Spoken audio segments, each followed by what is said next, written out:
Welcome to The Necessary Entrepreneur. This week we welcome Imteaz Ahamed. He's the head of performance marketing for the infant nutrition business unit at Reckitt.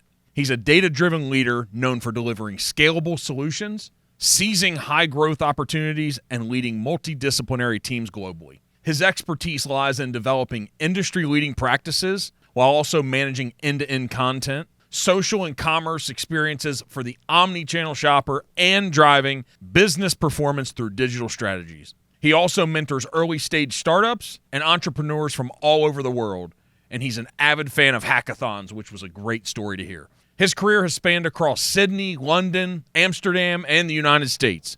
Be sure to check out his podcast and newsletter titled Applied Intelligence, where he looks at practical applications of AI and ways it will drive growth and productivity. During our conversation, we discussed what makes a good leader, 2 sins of marketing, the future of search, the spirit of creation, managing your ego, and mine too, and teaching kids habits and consistency so they learn discipline. Hey, thanks for tuning in to The Necessary Entrepreneur. Be sure to give us the like, the share, the comment, and subscribe. Maybe even pound the subscribe. Hey, I hope you love this one as much as we did. Thanks again.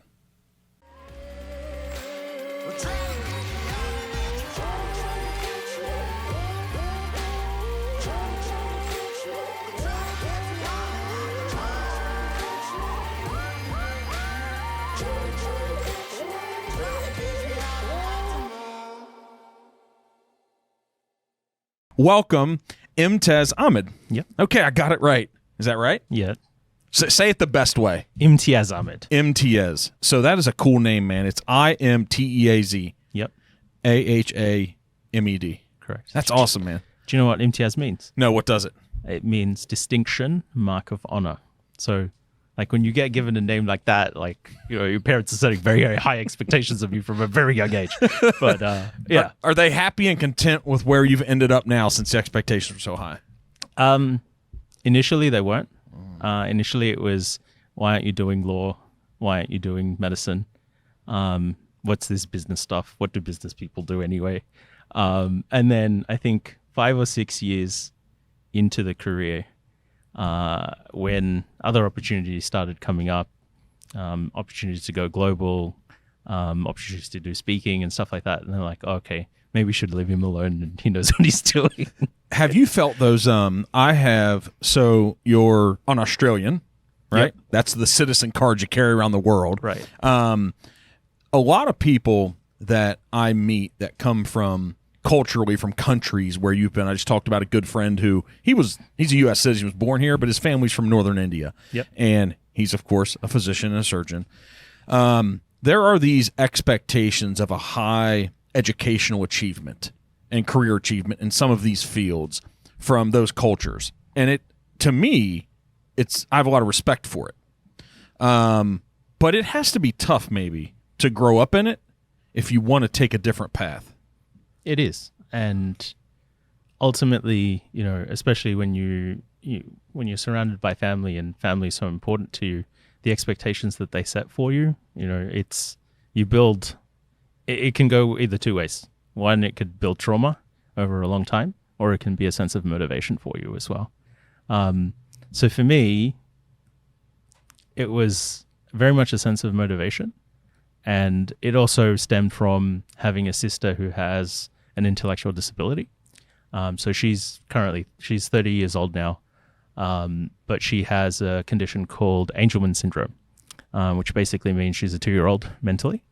So full-time care with my parents, and she goes to daycare in the daytime, etc. But eventually she's going to be my responsibility. And going through that as a child, we have a 6-year difference.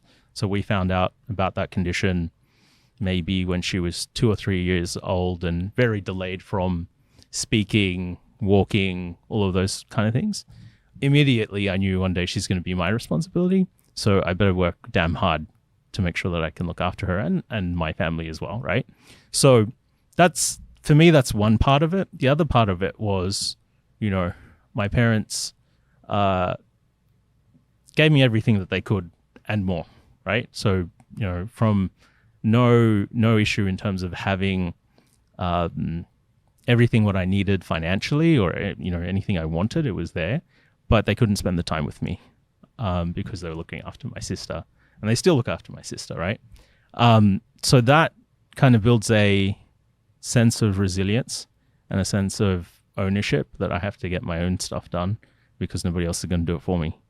And that breeds a lot of mental toughness, which I have to leverage every day now. But right. So it's nice that I touched on it early right before we kicked it off, this new world entitlement. And anybody who thinks that somebody's calling you entitled, don't let me strike a nerve. It's not about, but when early in life, the earlier you have struggle, if you're able to overcome it in a positive way, the better off you are. Of course. Right. And so, but in the moment, you don't know that. No. Right. It seems like maybe you dealt with struggle, even if it was positive and you had a loving family, struggle at an earlier age. Right. So 8 years old, 10 years old, 12 years old. I think you hear people talk about what you went through, and it's you didn't have as much of a childhood. Yeah. Because you took on more responsibility. You just have to grow up and deal with that situation, right? Yeah. And thinking about people today, and one of the questions I love to ask when I interview people is I give them a hypothetical question, which is imagine you've trained to run a marathon and a half marathon to start with. 13-1. Okay. Amazing. Still a long way. Still a very long way. And you've been training for 6 months and you nailed the half marathon, and then one day you get thrown into a full marathon. So tell me how you get from the half marathon to the full marathon without any practice. What do you do in that impossible situation where you're just expected to perform? How do you get there? What do you do? So the question is, how do you demonstrate grit? How do you demonstrate the ability of being in an impossible situation and figuring it out and getting the job done? And if somebody has literally had the world handed to them, and I've had employees and team members that, have literally had other people throughout college do their assignments for them, and they answer interview questions very well, but when push comes to the shove, they don't perform. I had to make this question up to weed out all of those people. And for me personally, like if I really want something, I'm going to push damn hard to get it. And that's the attitude that I expect people to bring. When could you put the last 2 minutes of the question you would ask? Because you're probably a guy that you don't ask a question most of the time without knowing the answer. I'm sure that you want to surround yourself around smart people, and that's a place to ask questions of those that are smarter than us. But if you're in a leadership perspective and you're trying to train and develop and educate others, you're asking questions, hypotheticals, that you're trying to take them down a path of things maybe you've learned. Mm-hmm. When did you learn what you just said over the last 2 minutes? When did you realize those things were a truth about how you would run the extra 13.1 if you hadn't prepared? So I've worked for the same employer now for 15 years across. I've moved 5 times with the company. I joined the company when I was 20 years old. My first month, let me just tell you about my first month, right? I moved out of home to a different city. I was living in Sydney, Australia. I moved to Melbourne, which is, an hour flight away. So anyway, the first month, the company puts me up in a service department. I have my own place there. And then I had to rent a place. So I found a place to rent. I move in on a Friday. And I didn't know you have to call the electricity company to get your power connected. On a Friday afternoon, I give them a call, and they're like, yeah, we need 2 business days to connect the power to your house. So I'm like, oh, okay. So I go to the grocery store. I buy some candles. And I was doing online uni. I hadn't finished university at the time, so I was doing online uni. Thankfully, the company gave me a company car, and I connected my laptop to the car, finished my assignments with my car turned on, and had cold showers, and literally got through the 5 days with bare minimums without electricity, right? So for me, going through experiences like that, and we'll talk about Startup Bus, which is another thing, but going through high stress situations is something that keeps me alive, keeps me going, keeps me motivated. And going through lull or monotony is not something that I can do for a long time. So you described something that took a lot of problem-solving skills, right? Yep. So it must have, at 20, it must have been natural for that to be a response, or maybe you were learning it. Like in those moments, is that when you figured out you had it, or you taught yourself, or your goals were so important to you that you did problem solve? Like where's that come together? Because when I asked, like, hey, when did you figure out you had this? Yep. Did you learn you had it over time through experiences like that? To me, it just came naturally, as well as being put in uncomfortable situations a lot as well. One of the best things that my parents did for me at school was put me through debate and public speaking, which is something that kids that look like me didn't necessarily do at the time. And every week we would verse another school, 3-on-3. You had 1 hour to prep 10 minutes of debate content, learn the structure of how to talk, how to communicate, and show up and do your job. And that intense communication training, teamwork within a team of 3 people, learning what to say, what not to say, knowing what everybody else would be saying, learning to respond in real time. That was a very good training of what high pressure environments in a microcosm of scale would look like. And I still use so many of those communication techniques. Today, I was going to say, what makes a good debater today? What makes one today? If you had somebody said, I want to ask you a quick question and give me an elevator response, Sure. What makes a good debater? So the structure that I follow is called PREP: point, reason, example, point. So you say the point that you're trying to say, you demonstrate the reasoning behind it, you show a relatable example, ideally from that person's context, number one rule in sales, and then you summarize what you just said. And if you can deliver it in that structure, people are like, oh, that makes sense. And they can walk away with something of value that you've communicated to them. And they like you a little more. Yeah. When you make it about them. Yeah. Right? Yeah. Yeah. Even though you walk away with your victory. Yes. And they don't know what happened. They're just like, they're a really nice person. Yes. That's usually what happens. Yes. So sales, so you've become well-rounded. And I think if you look at the places, most people say, I've been to this many countries, or in the United States, we say, I've been to this many states. And you've lived in significant geographical places. So you grew up in Sydney. You went to Melbourne, which is the second largest city in Australia, right? And then you lived in Amsterdam. Yep. You've lived in London. Yep. Now you live in Jersey, which is New York City-esque, Yep. right? So you're well-traveled. Did all those cultures and all those experiences, first, were they different? Were the people different? Were the working environments different? Were the teams different? Were the people different? From a work point of view, Reckitt has a very consistent culture anywhere you go in the world. So that, for me, adapting to the new people in the office, not hard. It's all the same thing. So that, very easy. I think outside of work, that's where it's very different. I'll give you some commentary on visa processes. To get my US visa, I had to submit a 2 or 3 page CV and my university qualifications and stuff. The lawyers changed that into a 200 to 300 page dossier that I had to submit with all of this other paperwork, 40, 50 pages of paperwork, to get my US visa. Pretty much, here's what makes you awesome. Yeah. But I've never seen so many nice things written about me. There you go. in my life. You're like, wow, is that true? Yeah. So the UK, it was a 40-page application and my CV.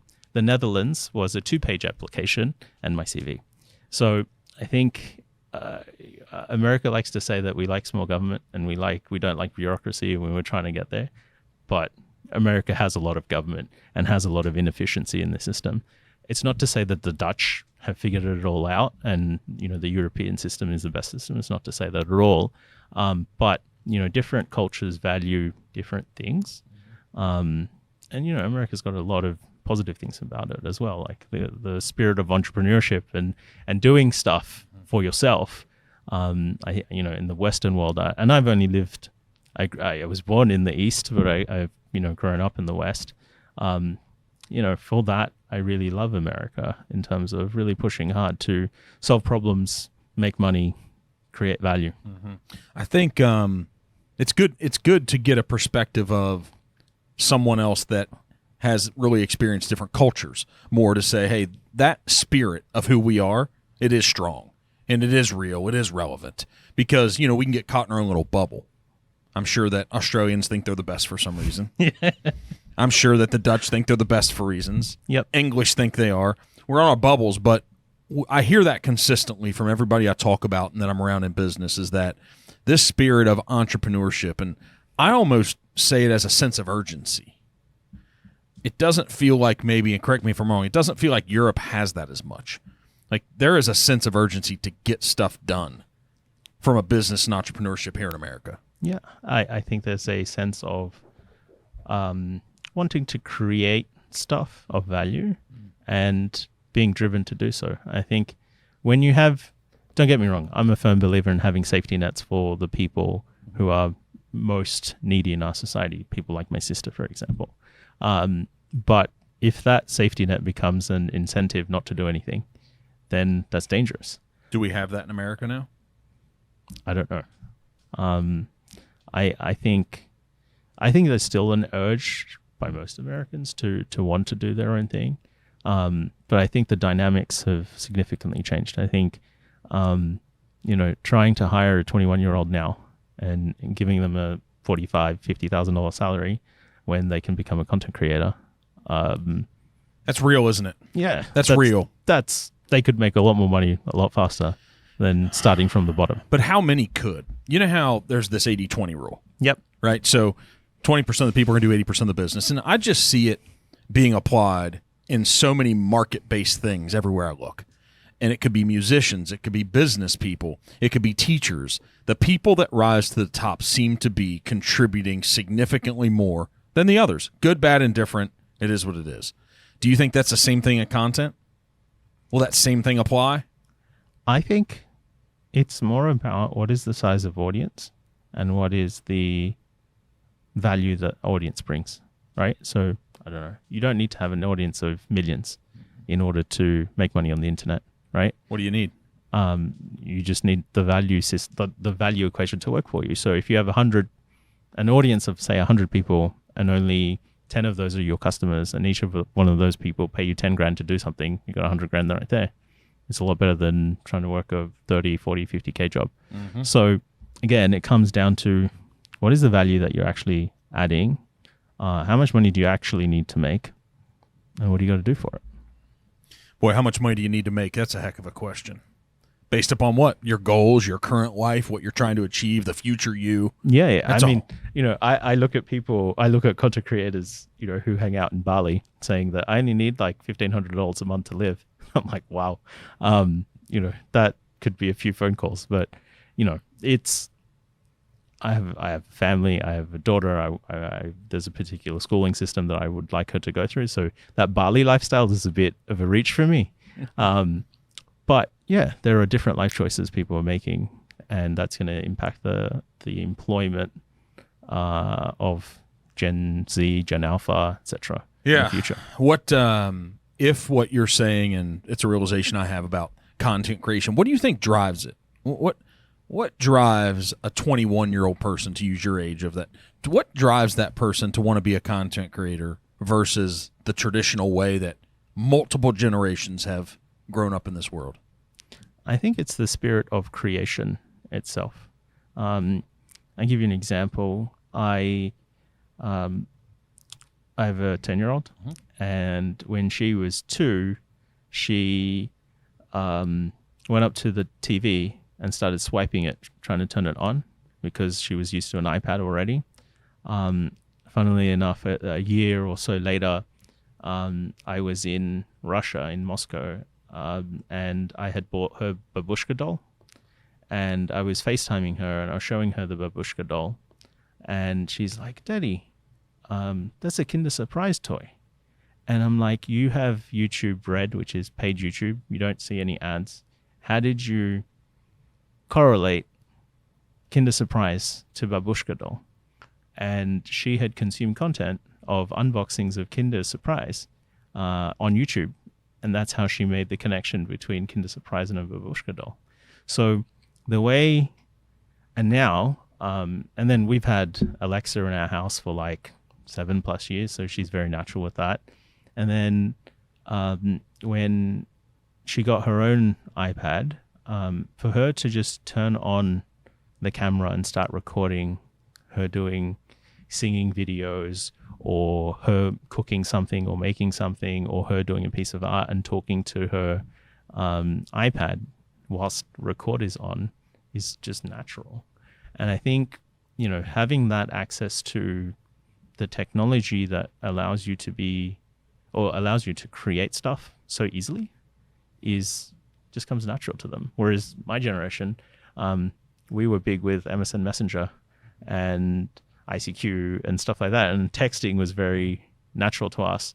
Whereas my parents' generation is pick up the phone and speak to people. Maybe an email. And maybe an email as well. But it's just, what is that habit that has been ingrained into the child/teenager, and how comfortable do they get with that technology? You bringing that up just brings it back about how fascinating these human brains are, and with education, what's possible. Yep. Because that's what they're doing. They've just educated their brains younger.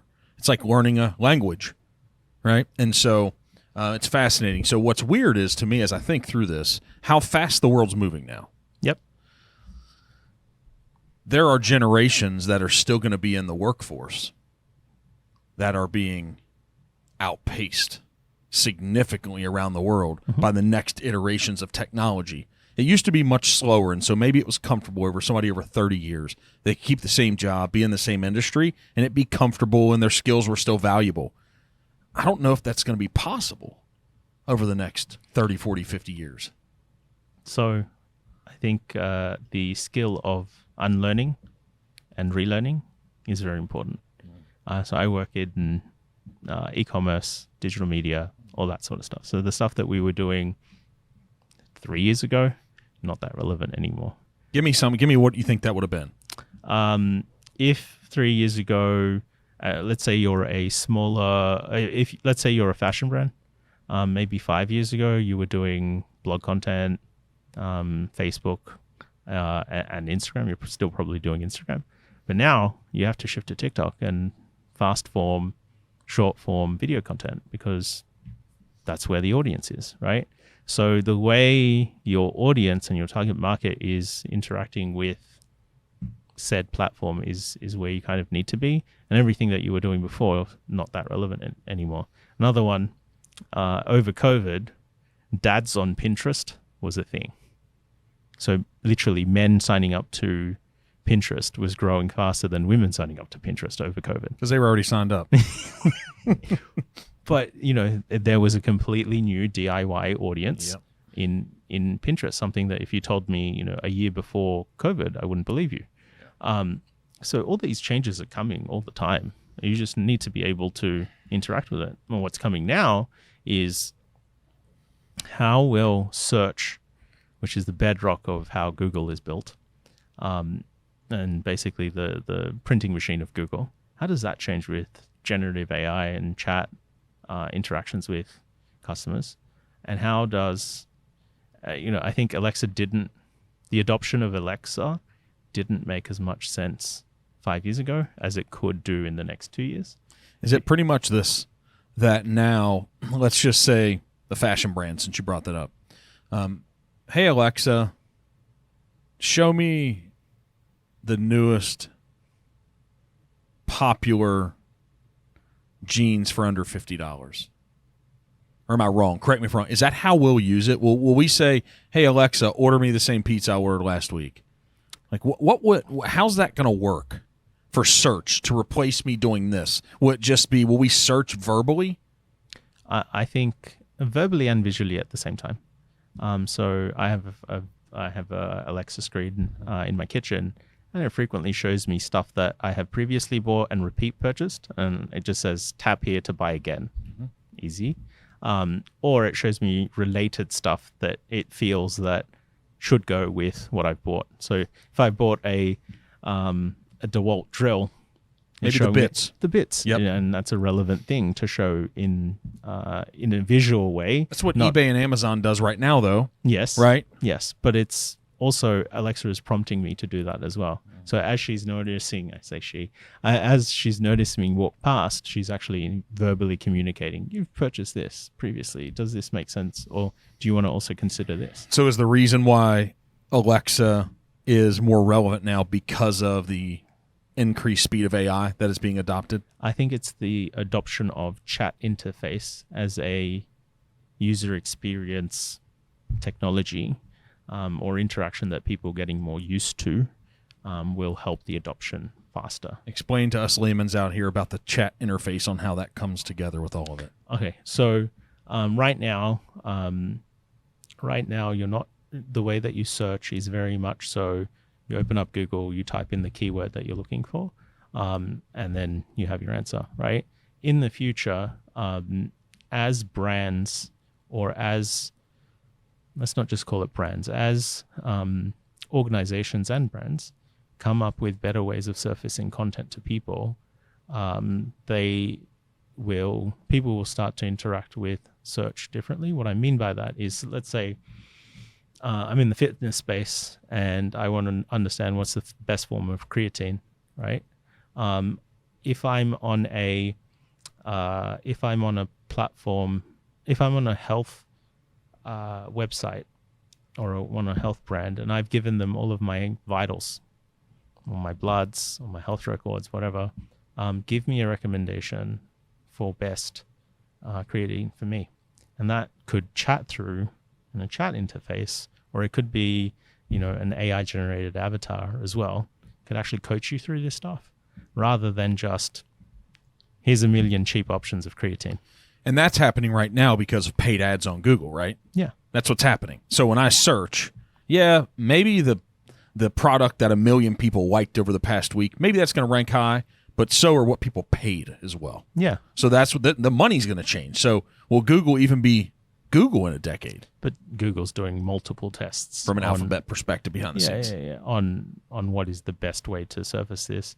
They're bringing out products like Bard. Not that it's amazing right now, but they're very concerned about this, and they're testing multiple ways of how to change it or how to best adapt to what the consumers of tomorrow will really want to interact with. Yeah, this is the speed of things. This is what happened. See, businesses, once they dominate a segment, it's very tough for them to turn that boat. They don't see the next thing coming. It's what happened here in this country, the Kmart and Walmart analogy. Kmart dominated the world. Yep. And Walmart came and ate their lunch on logistics. Yep. Right, on stocking. And so I'm sure that Kmart, when this little Walmart thing was coming, they probably, right? So, but now if Google recognizes it, are they good enough? They might not be smart enough. They might not have their finger on the pulse, because back when Google became the dominant mental search engine, there were thousands of people competing to be that. Yep. So why was it those two? Why was it Sergey and his? But why was it those two? Were they just smarter? Were they just better? Were they? They just had a better product at the time. You think that's it? Yeah. I think versus, and if you look at how simple the first screen of Google is, right? Versus, Alta Vista at the time and MSN and all that stuff that was just so clunky and so busy. It just cut everyone's lunch, and we're like, no, we don't want ads on first page. So I think, they solved the problem at that point in time. And it was a better product. It was a better product at the time.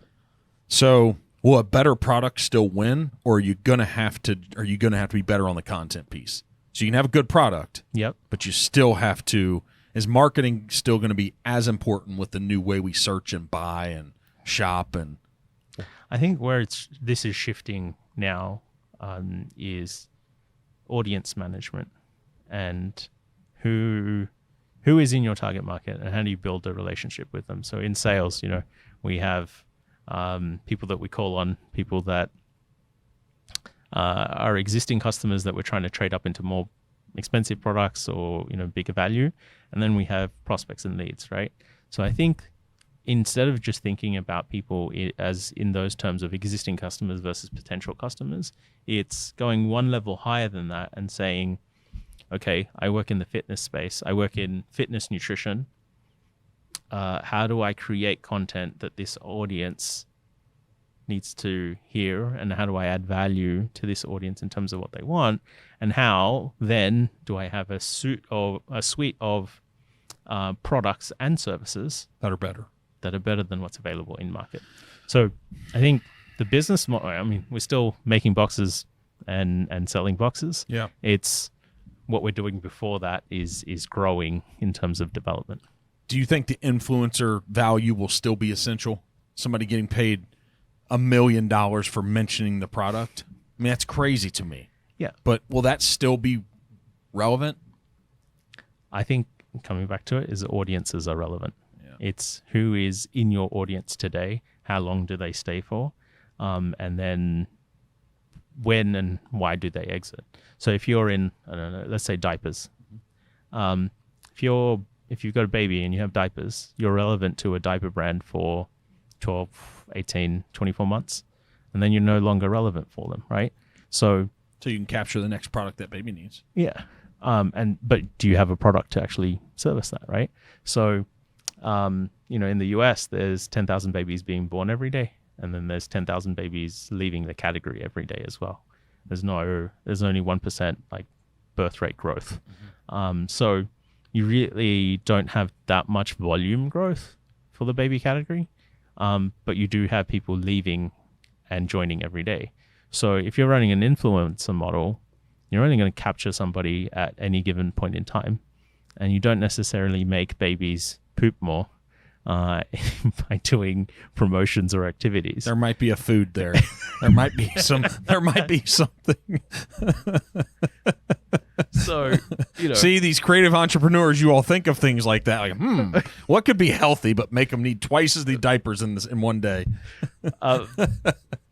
So you have to the marketing mix that you need to have needs to address the audience that you're trying to cater for. And that, now I say that as working in a massive CPG that has billions of dollars worth of sales, right? If you're a nascent brand, if you're a brand new brand, the upside is unlimited. Tremendous. Right? Mm-hmm. So then you apply a different set of metrics and a different set of tactics to grow your brand. And there comes the innovation. See, that's why it's so tough to stay on top. Because once you figure that out, and maybe if there's 10,000 babies a day, let's say there's one brand that captures 6,000 of those. Yep. And you'd have 60% market share in that space. In your mind, you're just going to market. For every 10,000 new a day, you're going to market the way you've done it to capture the 6,000 again. Some manager's going to tell you, like, we need to get to 6,500. You need to increase your market share. Those things happen every day. Yep. But what they're not thinking about is the massive innovation that's happening here for somebody trying to take the market share.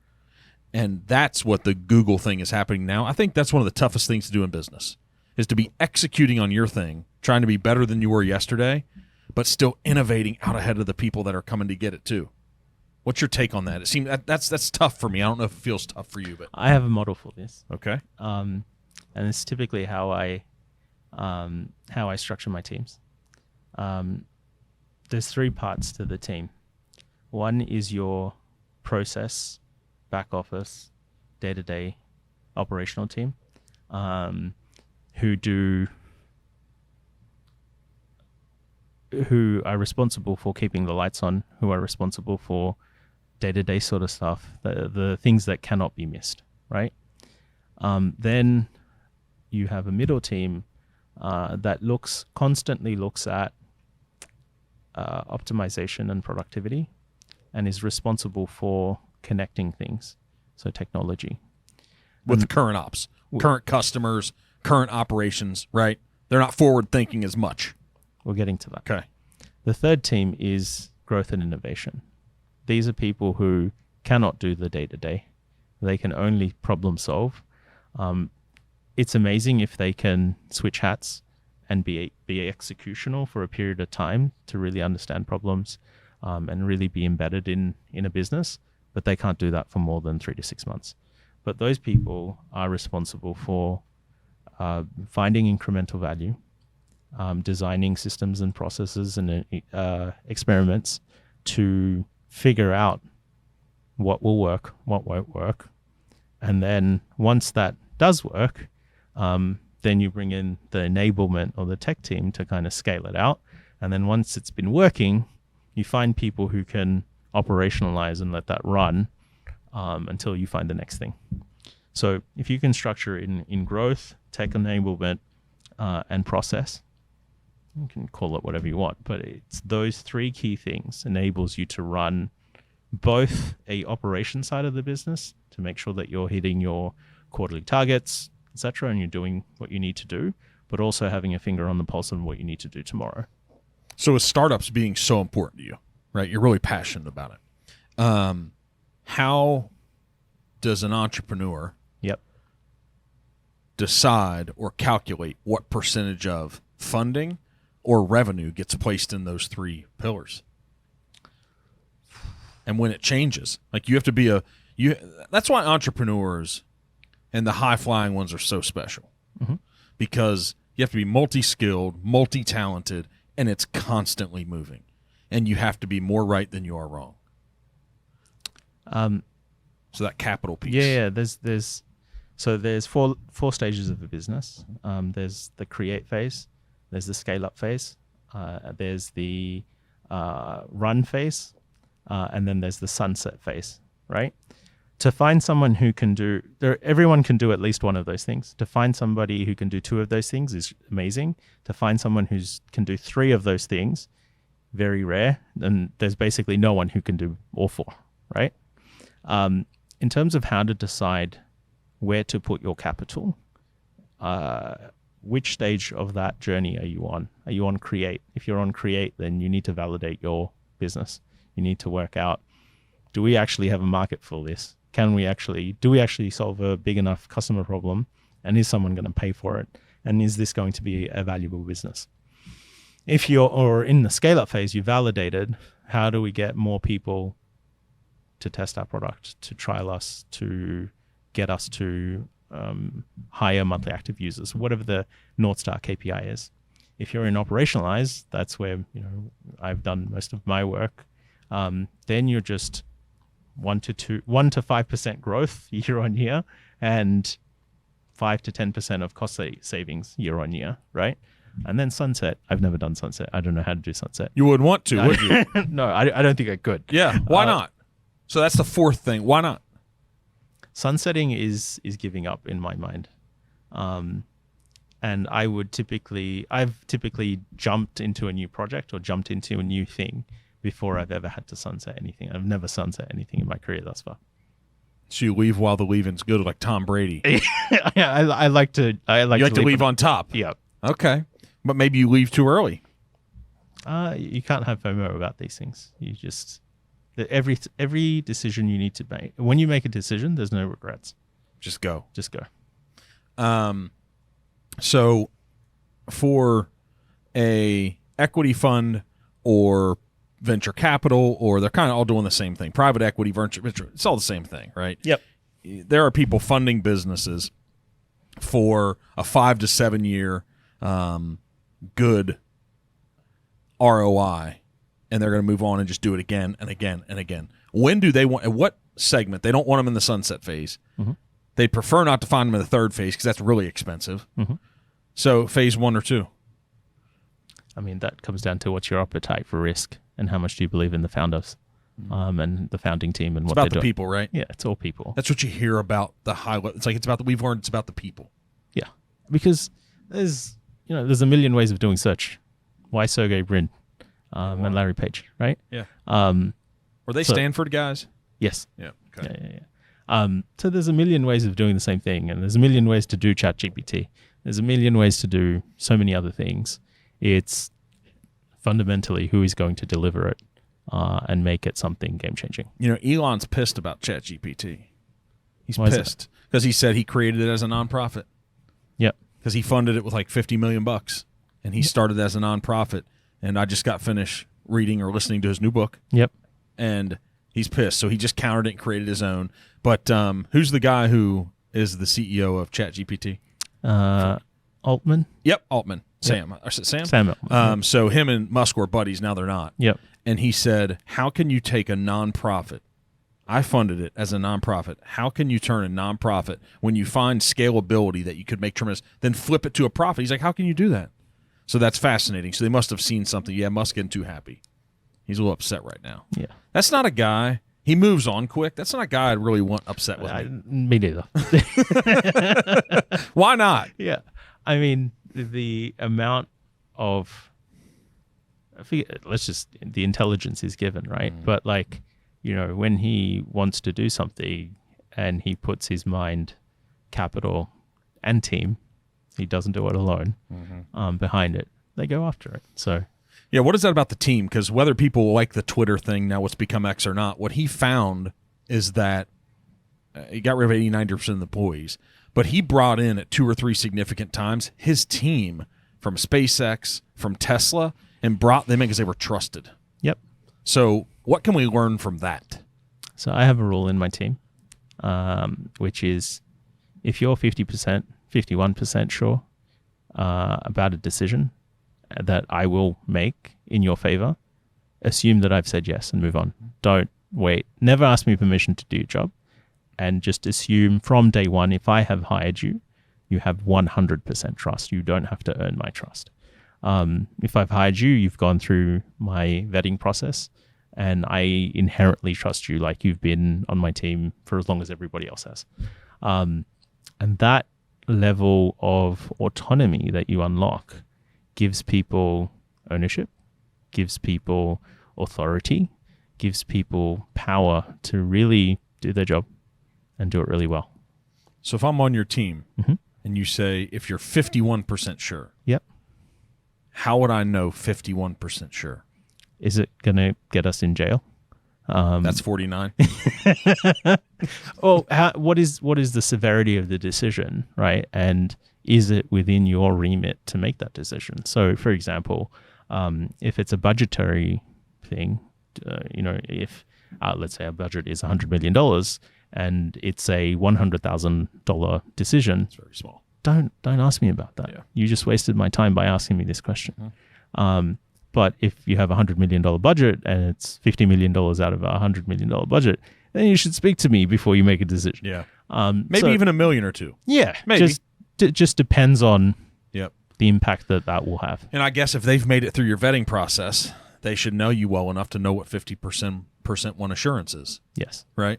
So what's your vetting process? Okay. So I love interviewing people. I have a very set interview process. So if it's a technical role that I'm not a expert in, I will get a person who's an expert in that field to give me a sense check of, does this person actually know what they're talking about? And have they actually can we verify what they say they do, they can actually do? So that's part one. Then the second part of it is getting them to do an assignment, and showing and demonstrating their skills and understanding of problem solving that we might expect in that particular role. And then presenting that to myself, perhaps my manager, and other people within the team that they would regularly be working with. And the third one is a culture fit. So you might be very smart, but you might not necessarily work within the way we work. Now, there are exceptions to the rule. I've managed a person who does the work of 10 people, but he was an a-hole to work with. And I had to protect him. I had to put him aside. I had to run comms for this guy, but he was the best person to do the thing that he did. So there are exceptions to these rules.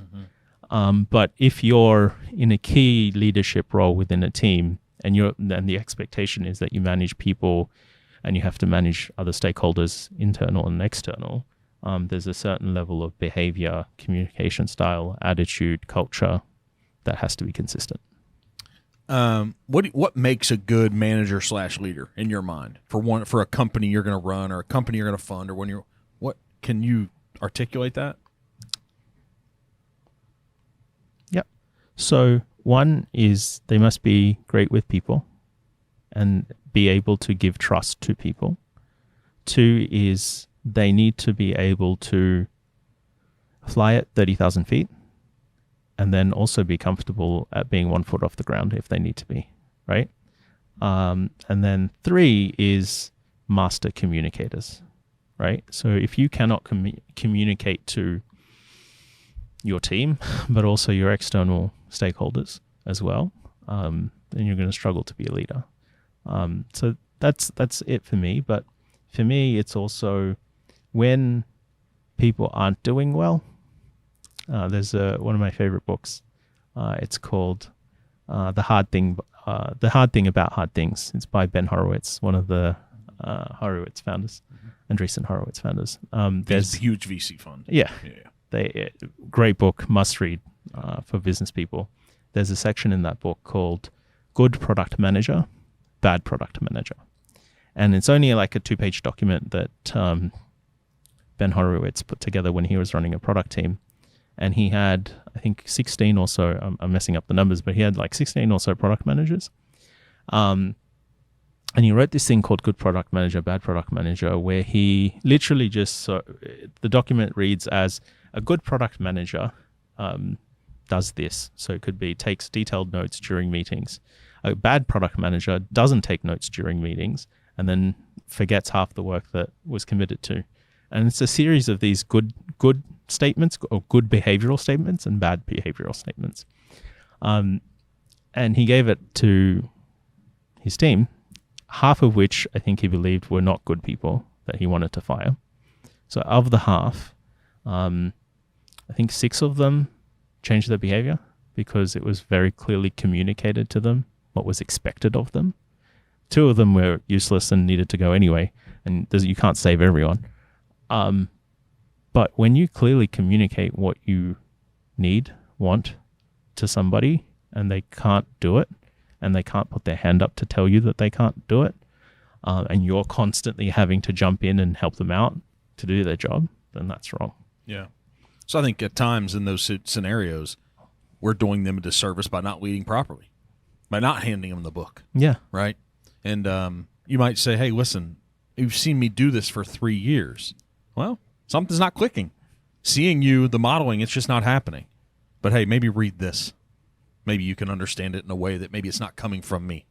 Yeah, that can be good leadership. So on the top of your LinkedIn,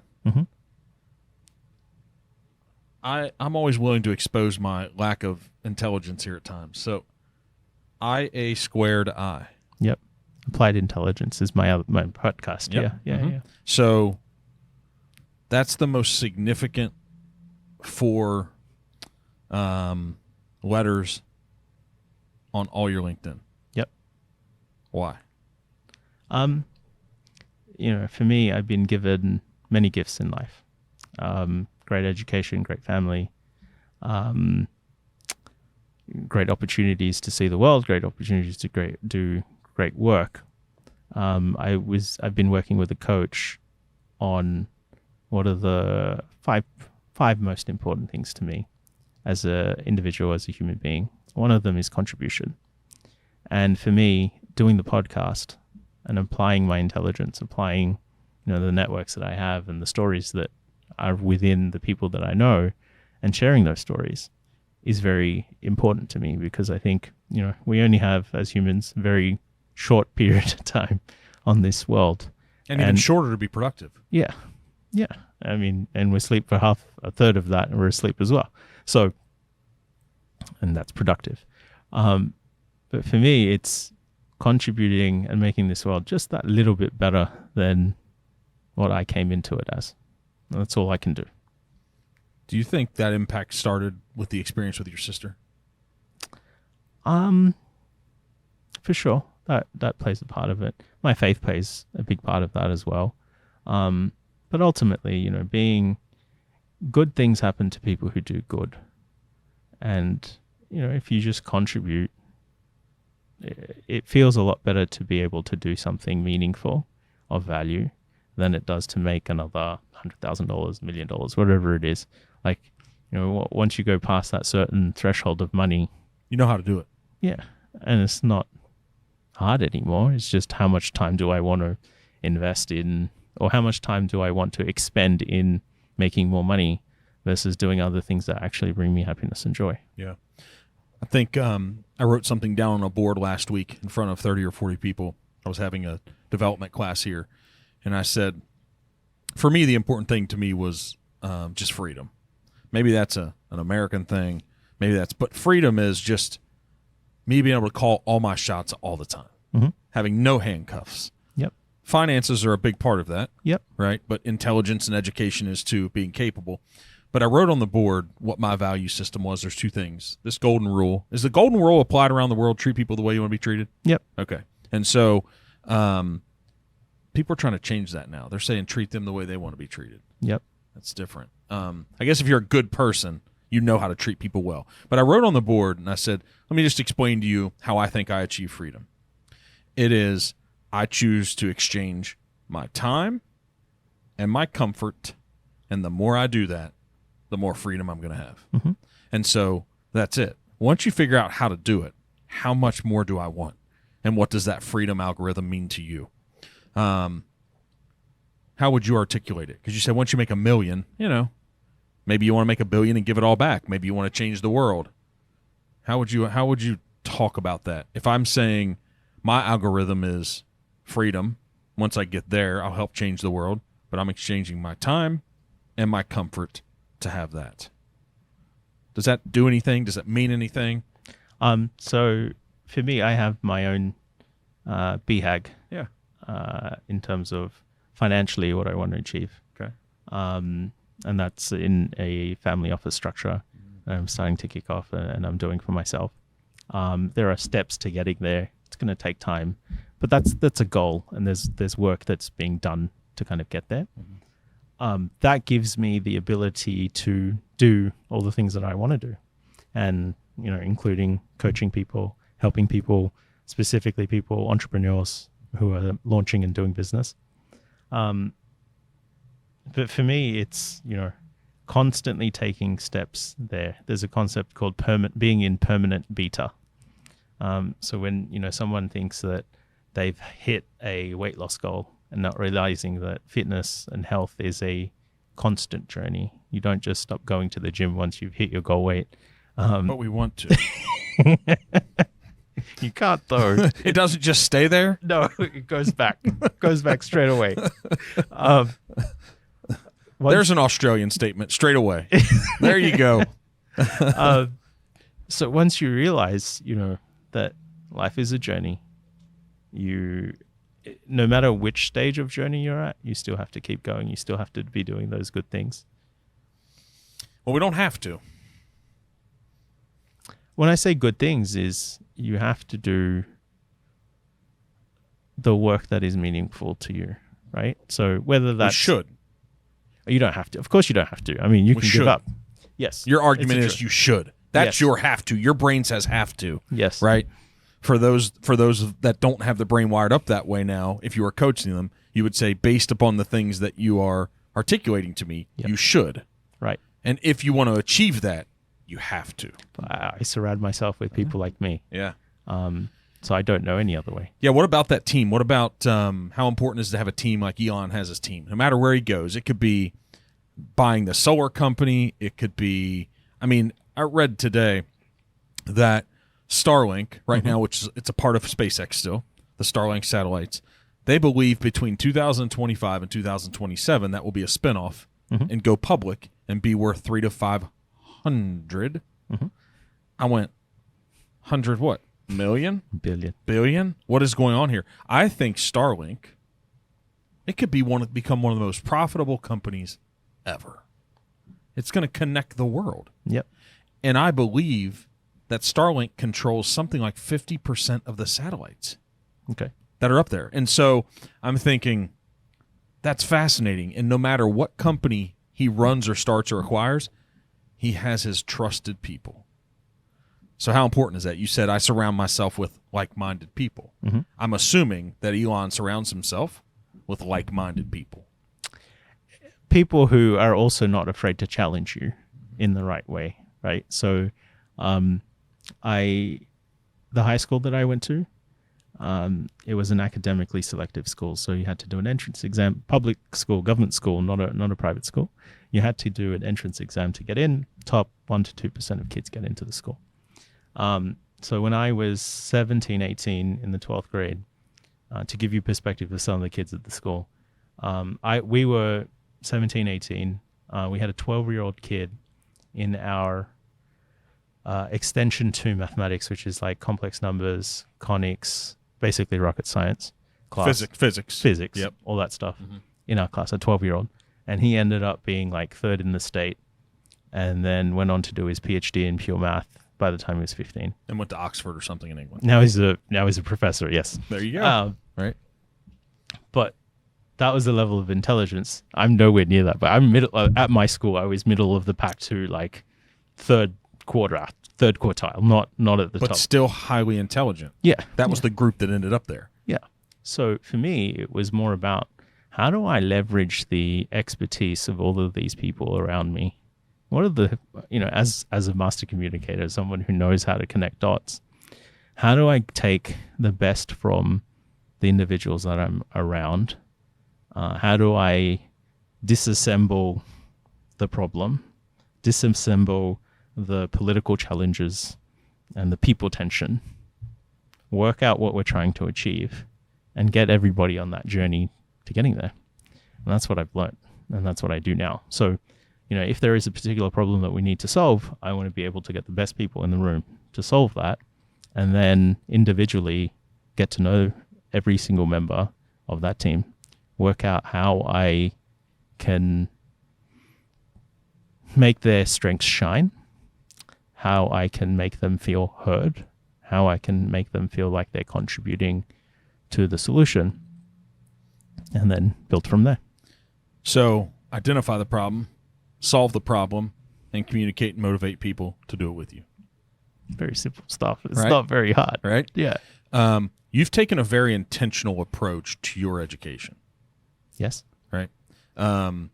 The certificate, so you had a degree from data commerce data from Sydney? So I Originally. did Bachelor of Commerce at Sydney There you go. and specializing in marketing, and then Got a certificate from Harvard. yeah. Right? And so those certificates at Harvard, I always look at, I've had a couple people around me that have done it in Yep. different fields. And I see the benefit. I've only been on the campus, haven't ever done anything, haven't been in a class, haven't been in a lecture. I see it as the people that you get to be around. Mhm. But what was your experience in obtaining the certificate at Harvard? What'd that do for you? So two things. One is I had never studied data science formally when I was at college. Data science was very niche, not really a thing. And the second part of it was I needed to hire data scientists for a particular business challenge that I was facing. And I didn't want to be the idiot or the business guy who had no idea what he was talking about. I needed to have some form of context of what the right language to use, at least, was with my data scientists. So I went off, did this course. For me, I found that I was doing a lot of the stuff already. So from a content point of view, it wasn't necessarily that additive to what I had already done. However, the Harvard course, the way Harvard teaches you, and I did it through the pandemic, so it was all online, was incredible in terms of pairing you up with other people online, getting you to work on business challenges together, etc. That's been very cool. And then the community that spun off, that has also been very helpful as well. So it's the people. it is, again, people. It's the people. What do you think your next level of education will be? What else do you need to know that you don't know? I think that question is not. I think you need to constantly be learning, but you also need to constantly be unlearning, right? So what you did yesterday might not necessarily be relevant tomorrow anymore. So you have to be able to let go of incumbency. Do we not have enough room for it all? I don't think everything's always relevant, right? Like if you learn how to program and fix VCRs, is that relevant anymore? What's the point of doing a course of learning how to program a VCR? But what if today? we need to use them again? But who's okay? Watch YouTube. I'm sure someone's done it. What if Starlink goes down? What if the internet and I still have? I'm going to pull the VHS tape and the VCR out. The memories that will bring back. Yeah, I mean, I'm sure there's a problem for there's a solution for everything. There's somebody still using a VCR in this world. I'm sure there is, and I'm sure you could buy something off Amazon that lets you play a videotape. But coming back to your question, it's the best thing I got from high school was intellectual curiosity, the ability to keep learning. And even at school, they would tell us all the time, and we never understood it at the time, is you finishing high school, that doesn't mean you finish your education. You have to, we have only taught you how to learn. Same thing for undergrad, same thing for grad, same thing if you get a PhD, right? Same thing. This isn't the end. How do you think a Jeff Bezos has the knowledge? If you go around to Amazon, they've obviously created a huge business. Mm-hmm. They're impactful. Who knows how long they stay? Don't know. I don't know. There's not many businesses that are still in business 100 years later. This idea of day one. Mm-hmm. And him, that being such a big business, and now him being the chairman, and that is trying to be not day two, because you might get a little lazy, right? Mm-hmm. Day one. Let me tell you a story about Jeff Bezos. He bought a company, and he asked the founder to come have breakfast with him out in Seattle. So the founder goes, has breakfast with Jeff Bezos, and on the menu there was an octopus omelet. Jeff Bezos orders the octopus omelet, and the founder is very curious. It's like, Jeff's just asking questions about the business, blah, blah, blah. And the founder asks, "Why did you buy my business?" And Jeff pauses for a minute and says, "I've never had octopus omelet in my life before, and I don't necessarily think I'll ever have it again. And I fundamentally don't necessarily understand what your business does, but I'm always curious." So he's willing, and he's at a stage where he can make outlandish bets. And if it goes well, amazing. There's probably 100x upside. If it doesn't go well, great. He lost $500 million. Doesn't make any difference to him. Yeah. So, but he still feeds his curiosity, even in an octopus omelet that he's never had before. Do you think that that's the number one driver of important skill or characteristic to have as an entrepreneur? Like, if you had to have one, that?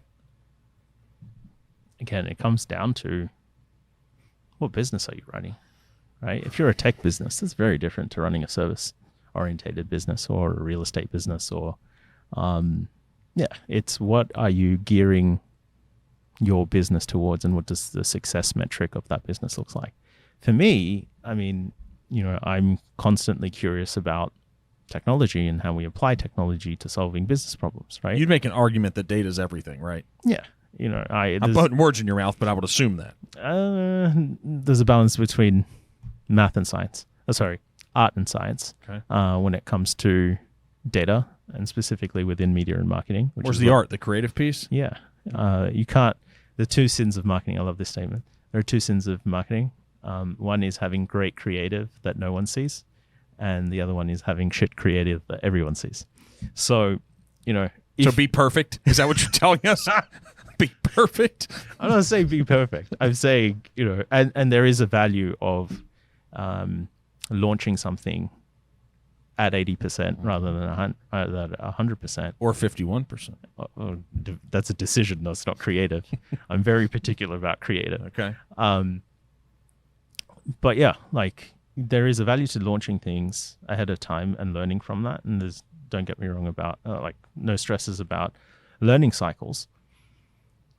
But the art and science between data and how you execute marketing right now with the technology that's coming out right now is fascinating to me, and that's where I'm going deep personally. Do you think there's a learning loop for everything? Are we doing anything new? I mean, there's a retailer in Australia called Officeworks. It's the same as Office Depot here in the US. And he was at a online retailing conference, and he was giving the keynote. A very simple statement he made at the beginning of the conference, which was, as a retailer, we buy boxes and we sell boxes, and everything else that we do basically fucks that process up, right? So ultimately, in commerce, in sales, in business, we sell stuff. It's not that complicated. Simplify it. Yeah. And I think the person, if you want to learn communication, the best person to learn it from was the late Steve Jobs. He is selling the most complicated technology, not complicated, but selling cutting edge technology. Bleeding edge, yeah. And he's doing it to the masses, and they just lap it up like it's so new, even though Apple wasn't first to make the smartphone, not the first to put a camera on a phone, not the first to have no buttons. None of that stuff. None of that stuff was new. But it's executed in such a beautiful way, is designed in such a beautiful way. It just syncs together in such a beautiful way. A lot of work to do on Siri and Apple Maps, everything else. Yeah, right. Amazing. So then is there such a thing as being too efficient then? I think when you get to a stage where you stop caring about what your customers need and want and should want in the future as well, and you just focus on productivity and cost, and you don't necessarily care about customer, and I'm not even saying like financial revenue growth, then you're going to lose touch. You think that's what happened to Steve Jobs when they moved him out, where the old Pepsi CEO that he brought in, maybe that guy was good at running efficient ops. Yeah, so remember we talked about the 4 stages of the business. That guy was good at legacy, or what, number 3 and 4? Number 3 and 4. Yeah. He wasn't necessarily good at scale and new and creation. And that's what Apple, that was their mindset, right? That's what Steve Jobs was. And that was the reinvention as well, right? Yep. He who went back to create and scale, and now they've got a team that does operations, but they still spend heavily on R&D. That's the question, right? About the revenue. Where's the allocation? I guess it depends on what your business is, and you have to be a person that's smart enough to know where to put it. Yeah. And you need to have people who are the forward-thinking people within that space and be dedicated to your cause. That's what Warren Buffett says my job is. It's just capital allocation. He just looks at data and looks at numbers and says, yep, that's a good place to place some money. Let me leave you alone and let those people run it. Let me just place my money there. It's hilarious. So, hey, on the creative piece, you brought us, to me, it looks like that this was done in pencil or something. However... So back in high school, I studied art history as well as art formally. And it was a piece, it's a reprint of a piece of an original painting by a painter called Jacques-Louis David. Looks like Napoleon on a horse. And if you turn it over, it has the painting of Jacques-Louis David of Napoleon crossing the Swiss Alps on a horse, which is a lie because Napoleon actually crossed the Alps on a mule, but that doesn't make on a donkey. It doesn't make a great doesn't make a nice the warrior horse looks better. Graphite and etching. Okay, so I was right about what it looked. Okay. It was a graph. It's about 4 or 5 foot high, the original one, and this is a reprint of that. Yeah. So, why are you keying on 5 different areas here? What do you mean? Here, there. So those specific parts are actually etchings. Okay. An etching is you etch onto like a steel plate, and you scratch out those lines, and then you rub ink into the lines, and then you print on paper. So the funny thing about me is to achieve higher definition, it's easier to achieve higher definition on graphite, which is pencil, versus etching, but my skill is higher on etching than it is on graphite. So I can do the hard things better than I can do the easy things. That's good. It makes depends. It makes you compete in areas where there's not much competition, maybe, right? Yeah. So why was this so important to you? So it formed part. It was a body of work that I did for my final year at school. So it was a piece reflecting on how political figures would use art as a weapon of influence. So this is all propaganda, right? Napoleon was never on a horse crossing the Alps, but he wanted to show how great he was. And there's another piece to the body of work, which was Augustus of Prima Porta. What about them showing him on the boat going to the island that he was cast off to? Yep. Yeah, right. When things didn't go well. Does your brain naturally just know how to do that well? No, I haven't, and I've kind of left art for a period of time. Okay. I want to go back to it as something that I do, but I'm the type of person that can learn anything if I apply myself to it. So, for example, when the company asked me to launch direct-to-consumer business model, and we've always been a B2B type company, and this was the first time we were doing D2C. I spent a weekend learning Shopify and how to code. Never done that before, but I just was on YouTube for 8 hours learning how to code, and I did.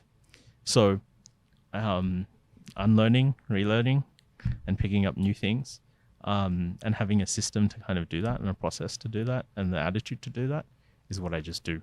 So if it's art, if it's podcasting, if it's anything, if I set my mind to it, I'll do it. It's a big statement. Yep. I want you to know yourself, I guess, right? Mm-hmm. Self-awareness is important. Are you the individual that can operate in the first three categories of a business? Just not the fourth, the sunsetting one? I like operating between 1 and 2. I can do 3. I have done 3. 3 is where the safest, most consistent amount of personal cash flow is. 1 and 2 more risky. But I enjoy 1 and 2. And I enjoy helping people in 1 and 2. Is it about a refinement of operations too? Like, is there that part in 1 or 2, or is it about the people? For me, it's if you enable people to do what they're really good at, all of that stuff comes anyway. You just need to, if it's not happening, call it out. Mm-hmm. Did you have to learn that skill of not being the people pleaser, or was that okay? Of when people are, if they're failing, to let them know, to not just wait one day where you walk in and hand them a pink slip. So one of the things I've learned in terms of managing productivity is you should always give people 1.5 jobs and let them pick the 40, 50 hours that they want to work that will actually add value. Going back to the Pareto principle of 80-20, there's a lot of stuff that in a job that you do that adds no value and you don't really need to do it. If you give people enough meaningful work and the trust and the authority to actually do it, the important stuff gets done. Don't need to worry about the crap. What do you think that 6-year-old kid who dad bought him the 386, what'd that kid think about his future? When I was 6, I mean, we only recently moved to Australia. And my mom told me a story a few years ago where she reminded me that when we had moved to Australia, my parents had bought a microwave, a dining table, and I want to say a TV or a couch, I can't remember. And the bi-weekly payments were $20 every 2 weeks. And she was like, that was hard for us at that time, right? And now $20, I mean, that's lunch right now, right? Maybe. Cheap lunch, right? Maybe.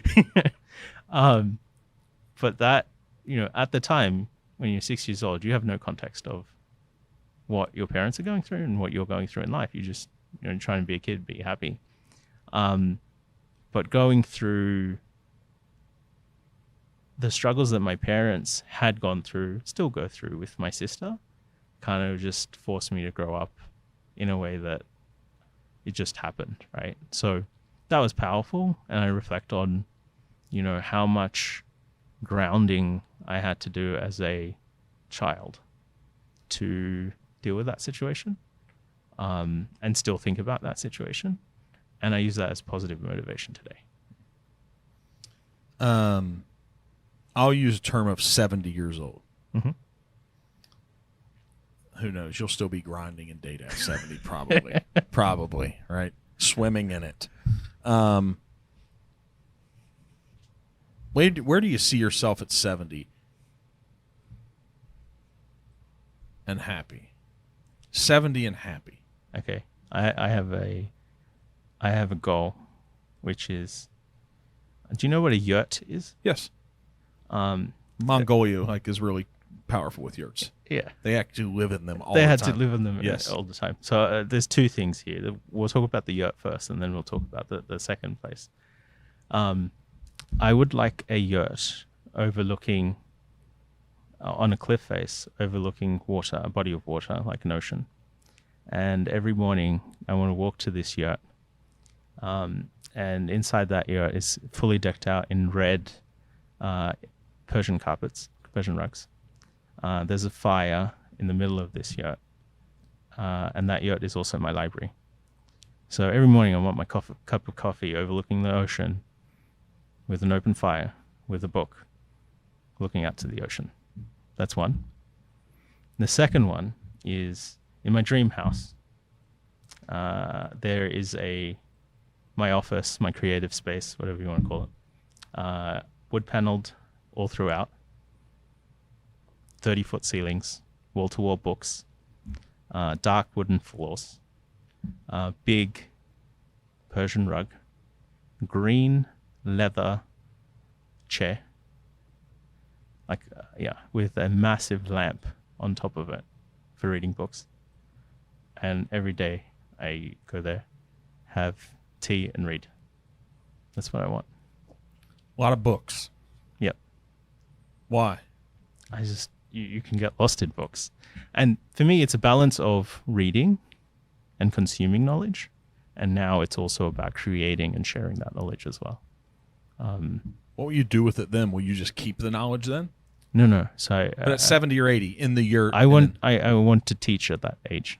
I would love to do talks, go back to school, and teach the things that I've learned throughout my life, career, whatever. What will TED Talks look like when you're 70 or 80? We're metaverse and all that sort of stuff. Who knows? I might have a film crew following me around all the time. I don't know. There might be it might just be all drones then.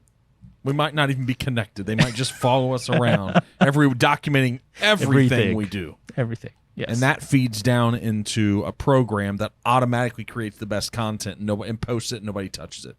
Jack, you might be out of a job. Sorry, Jack. Dave, no more podcasts, man. That could be the world. I don't know. A disconnection of humanity could be the world. It could be, but I think as humans we need connection and we need people. And there's only so much you can optimize before it gets all boring and crap. So this AI thing, it just goes hand in hand with your world and your mind. And what I said before we started the podcast is, I said, I don't think most people realize that it's just been around for a long time. When the average person out here invokes this new 2-letter term AI, do you just roll your eyes? Yeah. I mean, we've been using some form of machine learning, data science, or artificial intelligence for a long time. Google, we've been using for a long time. There's a lot of AI built in within search, and that's a tool that everyone uses on an everyday basis. Isn't AI just taking in the data and giving us a predictive outcome? Yeah, it's a prediction. That's what it is. Yeah. And it's pretty close. It might be 80%. Yeah. And the more refined it gets, they're trying to get as close to 100 as they can. I think the blow up in the news cycle was how easy it was to use ChatGPT and get responses in human-like form and or better. So it was a very good marketing campaign to demonstrate the power of this stuff, but it wasn't necessarily new or exciting. Are the robots coming? Is mass automation for process-led jobs coming? Definitely. It's been coming for a long time. It's been happening for a long time. Robotic automation of manual tasks has been happening a lot, and America's been at the forefront of that more than any country. But I think where the opportunity lies is where machines can't do better than humans. I'll give you an example. Contractors and home improvement and healthcare and caring for people at nursing homes or within their own home. All the things that machines can't process better than us as humans. There's plenty of opportunity out there. But the question is, are they going to become sentient wearing these things? I mean, I don't. But isn't that that's where everybody's trying to debate, and that's where Elon's worried, right? And he's like, "This is going to happen," and they're going to. Do you think that's possible with technology and data and computers and AI? Is it coming? Yes. Will it be within our lifetime? I'm not smart enough to know. I don't know. If Elon is scared about it, we should all be. We should be scared, right? Yeah. There's something about that makes sense to me. But there's also a part that a lot of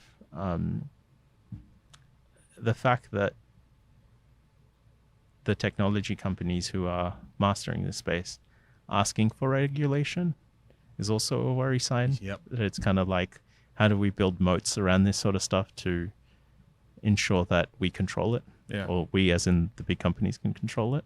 Or a big government. Yeah. So I'm always concerned when a private entity is requesting regulation, especially in this from country. America, especially here. Especially from here. Yes. Doesn't make sense. Makes no sense. Because it's always the opposite. Like, I'm like, what's the angle? Yeah. Who are they trying to stop? They're trying to start? What's going on here? So there's something to it. There's something they're seeing that says, wait a minute, can these things think for themselves? Well, we've programmed them to. The question is, can they take over the programming of the thing? I don't know if the quality is there yet. If it was, then I think there would have been a lot more job loss happening a lot faster. Yeah. It doesn't seem like that at all. So NFTs, boy, they came, and it seems like they've went. What in the world? Do you think NFTs will be a big part of future legacy value of things? I think in combining it with generative AI, I think having digital signatures of authenticated pieces of content, authenticated pictures, articles, documents that can be cryptographically verified, that is a very strong use case, specifically of things of monumental value like contracts, for example, right? So if you think of an NFT as a contract that both parties or multiple parties need to verify is true, and having a cryptographic reconciliation that is would that be on the blockchain or something? Yes. Yeah, and all of these NFTs sit on the blockchain, right? Yep. So, and you can't debate against the blockchain. We can debate the crypto. We just can't debate the blockchain, right? you can't debate what is on multiple sources saying exactly the same thing. So I think there is a use case for it. Is it the use case of art? I don't know. Yeah. Don't think so. Yeah, that doesn't make sense to me. Yeah. I think people like owning and looking at that thing. Like the physical thing, the art. I guess that could go away, but I guess if there's a one of one that's digital and you could show people, and I guess it just feels, I don't know, it feels different. It feels like a different human instinct that would like one versus the other. I mean, there's a market for everything, right? Yeah. There is a market for artworks that sell for millions, hundreds of millions of dollars, right? Wow, yeah. So, will somebody pay $60 million for a file, a JPEG? They did. And they did. So, but would they have paid cash versus crypto because I think that's how it was purchased. Whatever it is. Yeah, you could sell the crypto for that right now. So yeah. So there's going to be a lot of noise. There's always noise, and there's going to continue to be a lot of noise. It's about finding the application of that technology to something that makes sense. Yeah. People are willing to pay for and has that sustained usage. So you talked about at 70 and 80, if you make it there, if we get to make it there, that you want to talk and educate and help people.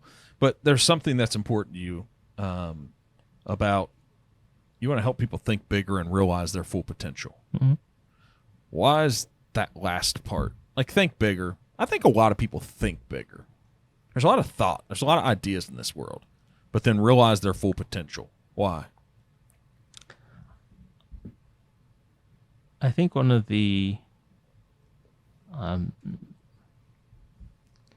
especially in the Western world, in a capitalist world, where the pursuit of material objects and materialism, money, all this stuff, is become such that we've lost our heart and soul as humanity. You know, there's so many bad things happening in the world and people are just indifferent about it. When you have so much and you have more than what you need and you see your fellow man struggling and you have excess and you don't put your hand in your pocket to help that fellow man, I think that's wrong. And that goes against my personal values, right? Mm-hmm. So for me, realizing full potential means, you know, as long as your own personal and your family needs are met and then some, you have an obligation to do more as a human being, as a decent person, to give. That's your value set, right? Yeah. That obligation. Because I think that's admirable. And society is better the more people that think like that. It's fascinating that the counter to an obligation for that is selfishness. And we all have some. So where's the right balance? Where's the proper balance of selflessness and selfishness? That's a very hard question. And I mean, the answer is different for every single person, right? And it comes down to how satisfied are you with your own life and your state. Yeah, I've seen people who live off, I'm from Bangladesh, I visit Bangladesh regularly, right? I've seen people who live off less than $5 a day and they have a smile on their face and they sleep perfectly for 8 hours straight every night and they don't seem to have the depression and anxiety that I see in so many people in the West. So, you know, just having a ton of money, few houses, businesses, social media following, all this stuff. What does that all mean when you're either going to be 6 foot under or something else, right? So I think you have to come up with your own definition of happiness, of purpose, and live by that. And still accept that others have a different one. And, you know, the fear of, and social media has exacerbated the fear of missing out and looking at somebody else and saying, you know, oh, I went to school with this person and how come they're a millionaire and I'm not a millionaire, and how come they drive a G-Wagon and I don't drive a G-Wagon, blah, blah, blah, blah. Social media has made that worse and more visible than, and I was talking about this with my wife the other day. If you think 100 years ago, you probably only saw like max maybe 100 faces a day from an interaction point of view. And now the fact that people are on screens for 8 to 12 hours a day, you're probably seeing 2,000, 3,000 faces per day. And then you're also seeing them in their opinions and the context, or the context that they want you to see them in. There you go.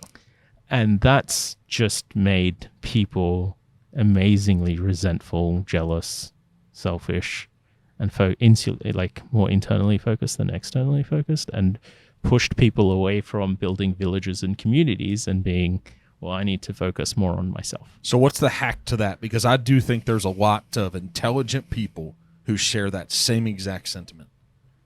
So what's the solve to that? Because all I do is I hear us talking about the problem. Mm-hmm. For me, as a family,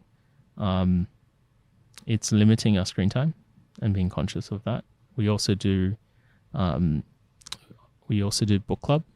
So after dinner, 20 minutes, we're fortunate to have a small library room in our house. We sit together and read, talk about what happened in the day, whatnot. That's just a small thing that we do. And my daughter reads more than I do, by the way. So it's, I'm very proud of that. But it's also, putting the time in to contribute back, whether that's, donating to charity or helping a local cause out, or helping people within your own family that aren't as fortunate as you are. Everyone can contribute in some way or form, but you need to make it a priority and something you get done. And as long as everybody is doing and contributing as long as everybody's contributing more than they receive, we're going to have a better world in the future. Okay, but they're not right now. And that's not me being pessimistic at all. Like, I'm an optimistic guy. Yeah. Control what I can control. Don't worry about all the stuff on the periphery that I can't. But it seems like, to your point, there's more things happening on the periphery. Yep. Right? So the problem solved for you is just like, you just need to live better? I think this is the tricky part, which is I'm an individual. I'm a person. I have a family. I can do so many things within my sphere of control. And I can go one level above that, and the people within my community, people within my village, people within my social media network, things bigger than that require people of leadership to make change. And I can talk to these people, leaders, and I can say what I want to say, but ultimately it's where does leadership of your said country want to take people, which really determines where people really go. Well, that's a whole nother podcast, right? So you're an avid fan of hackathons. Uh-huh. Explain hackathons, because it's a huge passion. Uh-huh. Go in depth and tell us what this is. Sure.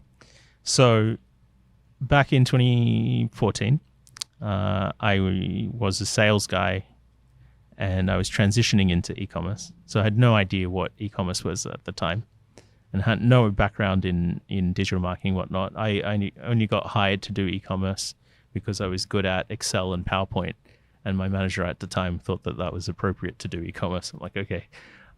So I started attending industry conferences and stuff, and this thing called Startup Bus appears on my feed.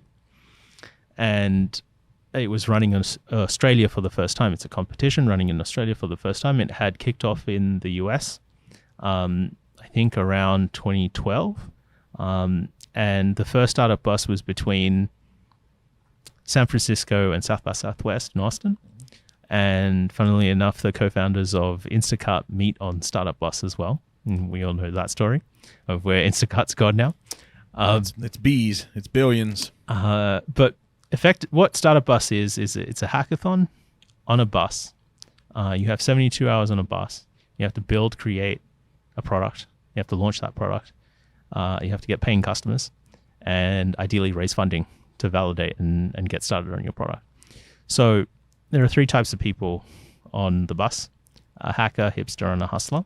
A hacker is a code monkey. A hipster is design UI, and a hustler is sales, marketing, business development, project management. You get on the bus, you pitch an idea, you organically form teams, and start building. So back in 2014, my idea, and we were traveling from Sydney to Melbourne and back. That's about 700 miles each way. Back in 2014, my idea was called Spec See Me, which is custom designed 3D printed glasses fitted to your face using augmented reality off the camera off your laptop. So I had this. We made this team. I had a girl from Atlassian. She was 20 years old at the time. they had already hired her, and she had 2 years to go on her university program. So brilliant.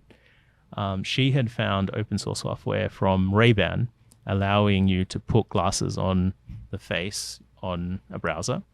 Another guy on the team, it's funny, he's just raised some money for his startup now, literally just yesterday, but he was a mechanical engineer. He had worked with in-browser CAD, so we were customizing the look and feel of the glasses within the browser. I had a person who had worked with Magento websites, so we had a functioning e-commerce website. I had a girl from Spectrum PR. She was handling the PR for Samsung in Australia at the time, who created all of our content, got us into 3D printing news all over the world, while we're traveling between Sydney and Melbourne with dodgy Wi-Fi on the bus that the Rolling Stones were going to use in 2 months' time for their... It's a cool bus, though. It was the best bus I've been on in my life. Yes. That's probably $1 million bus. It's awesome. Bus. Yeah. Great bus. So we get to Melbourne. That's a 6-hour, 7-hour ride? 8, 6, 12. 12? Yeah. That bus is going slow. Yeah. We can't drive as fast in Australia as you can. Are you going to hit a kangaroo or something, or what? Yeah. There's stretches of, nothingness, but you can't drive as fast in Australia than you can here. It seems flat and open. No, it's pretty bad. It gets hilly. Does it? Yeah. Okay, so 12 hours. Yeah. Okay. Get to Melbourne. We pick up this lawyer who's one of the sponsors of the event. That ruined the trip. He was a sponsor. It was important. He's like, I've just taken on this 3D printing startup in Canberra, which is the capital city, and it's almost halfway between Sydney and Melbourne. You guys should chat with this guy. So we send this guy an email. The following day, we were in Canberra. 6 a.m., he comes to our motel, super dodgy motel. We sign a commercial agreement as he's our exclusive supplier. And then we take off for Sydney. The following day, he prints... We email him our first pair of glasses that we've designed. We email him this file. He drives it 4 or 5 hours from Canberra to Sydney and delivers it to me 15 minutes before I have to pitch in front of 2,000 people at SydStart.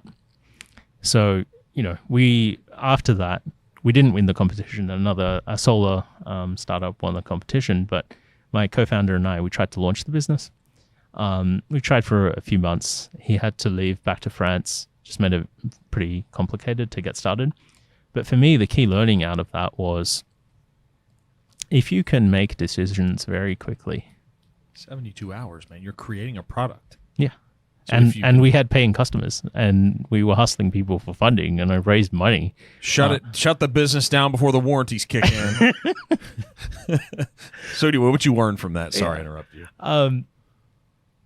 We learned from that the power of making decisions very quickly, the power of collaboration, the power of validating ideas, and the fact that, and when we talked about it at the beginning of the podcast, it's, ideas are only as good as they are executed.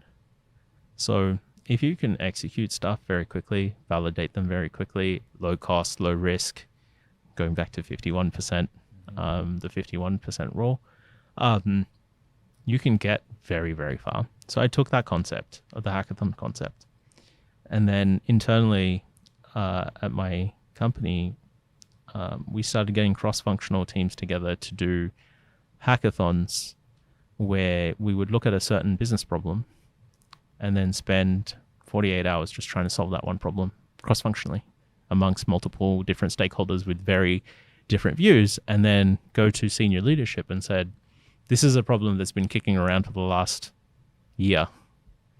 This is what a group of us, multiple teams, these are different approaches to solving this problem that we keep talking about but not necessarily doing. And you don't necessarily need to pay a consultancy a few $1 million to come and do the same thing when you have internal expertise that can actually do it. And for the people who did the hackathon process, for them it was exhilarating because it was the first time, especially in a big corporate structure, that they felt like they could do stuff where the cost of failure was so low. And you're just throwing away 3 days. I mean, it's all it is. Yeah. I mean, right? It's 3 days. We waste 3 days a lot.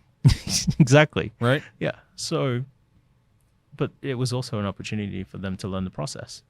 Could you apply this in huge and thick and bureaucratic systems like the United States educational system. You could apply this everywhere. It's then following through with it. So comes down to, does the power or the person of authority, do they actually want to do it? Mm-hmm. And can we actually do it? What's the can? How's that? What's that algorithm though? Can we actually do it? Incumbency. Is the current supplier or current vendor, current software provider locked us into a 5-year contract that we can't walk away from to do these certain things? Those things are the things that need to be ironed out. But if you want to instigate change and it comes top down and you have people that can execute it bottom up, you can do anything. Can do anything. Mm-hmm. Damn, that's a big statement. All the way from Australia. I mean, Apple reinvented itself when it had to, right? And if they had just gone, just before they rehired Steve Jobs, mm-hmm. if they just said, nah, we're good. We've done this for a long time. Yeah, sales are down, but we're managing for profit. Where would Apple be today? We wouldn't know who Apple is. We wouldn't have these iPhones. I have mine in my pocket. Yeah. I don't know what our phones would look like, but it wouldn't be those. It is wild that all it takes is one person. What Elon's done for electrical cars. Mm-hmm. In 2005. So Tesla is what started in 2002 or 2003. Is that correct? And then in 3 years later, he's the one who really took it to the next place. I think I'm correct. But when he was creating the Roadster, mm-hmm. GM and the legacy automobile manufacturers, they were giving up. And one person with one idea now has this company that's selling all these cars worldwide in a totally different way. Mm-hmm. It's fascinating that it just takes one person. How do you know if you're that person? Do you believe you're that person? You think that's it? That's it. It's Steve's reality distortion field. Yeah, it's right. That's what they called it on Steve Jobs, right? Yeah, it's amazing when you look at all of these. I love studying high performance. Yeah. Right. I love looking at there's elite athletes mm-hmm. and studying elite athletes, as well as studying for example, chefs at the top of their game. There's a documentary that I watched where the leading soba noodle chef of Japan, every day he wakes up and he makes his version of soba noodles, and he said, one day I'm going to perfect my craft. It's this state of being in permanent beta, right? So all of these people who do amazingly well in life, I think, have a sense of self-belief that pushes them to achieve way more than everyone else. Whether that's using things like visualizations or affirmations or whatever the personal way of getting there is. But self-belief and that self-confidence, even when 1 million people say, you can't do this. If you can push through that, amazing things happen. So you've got that. You just have to find the rest of the ways to apply it, right? Yeah. You've got it. You've got to, if you can talk about it, you at least have a sense of it. I've been in lots of situations where, even from teachers who didn't believe that I could do what I needed to get done to get into the school that I talked to you about, or even managers that, deprioritize very important projects to me because they didn't necessarily understand what I was doing or why it was important, and I still did what I wanted to do.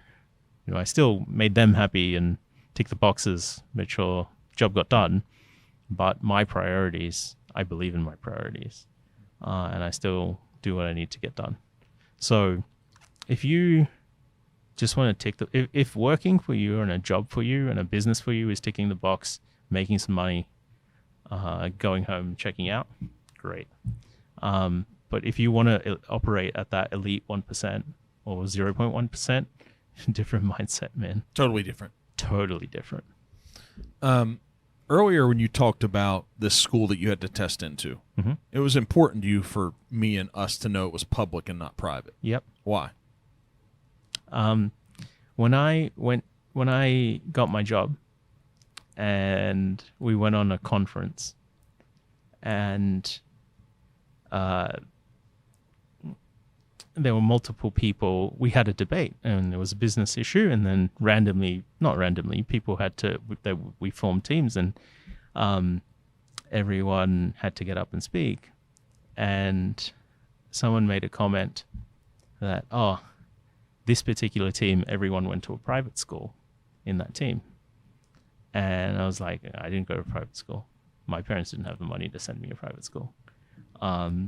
And that's an important distinction, because, you work with the best of what you got. And if you work hard, and opportunity and luck is a very important thing as well, then good things will happen. I'll give you an example of that.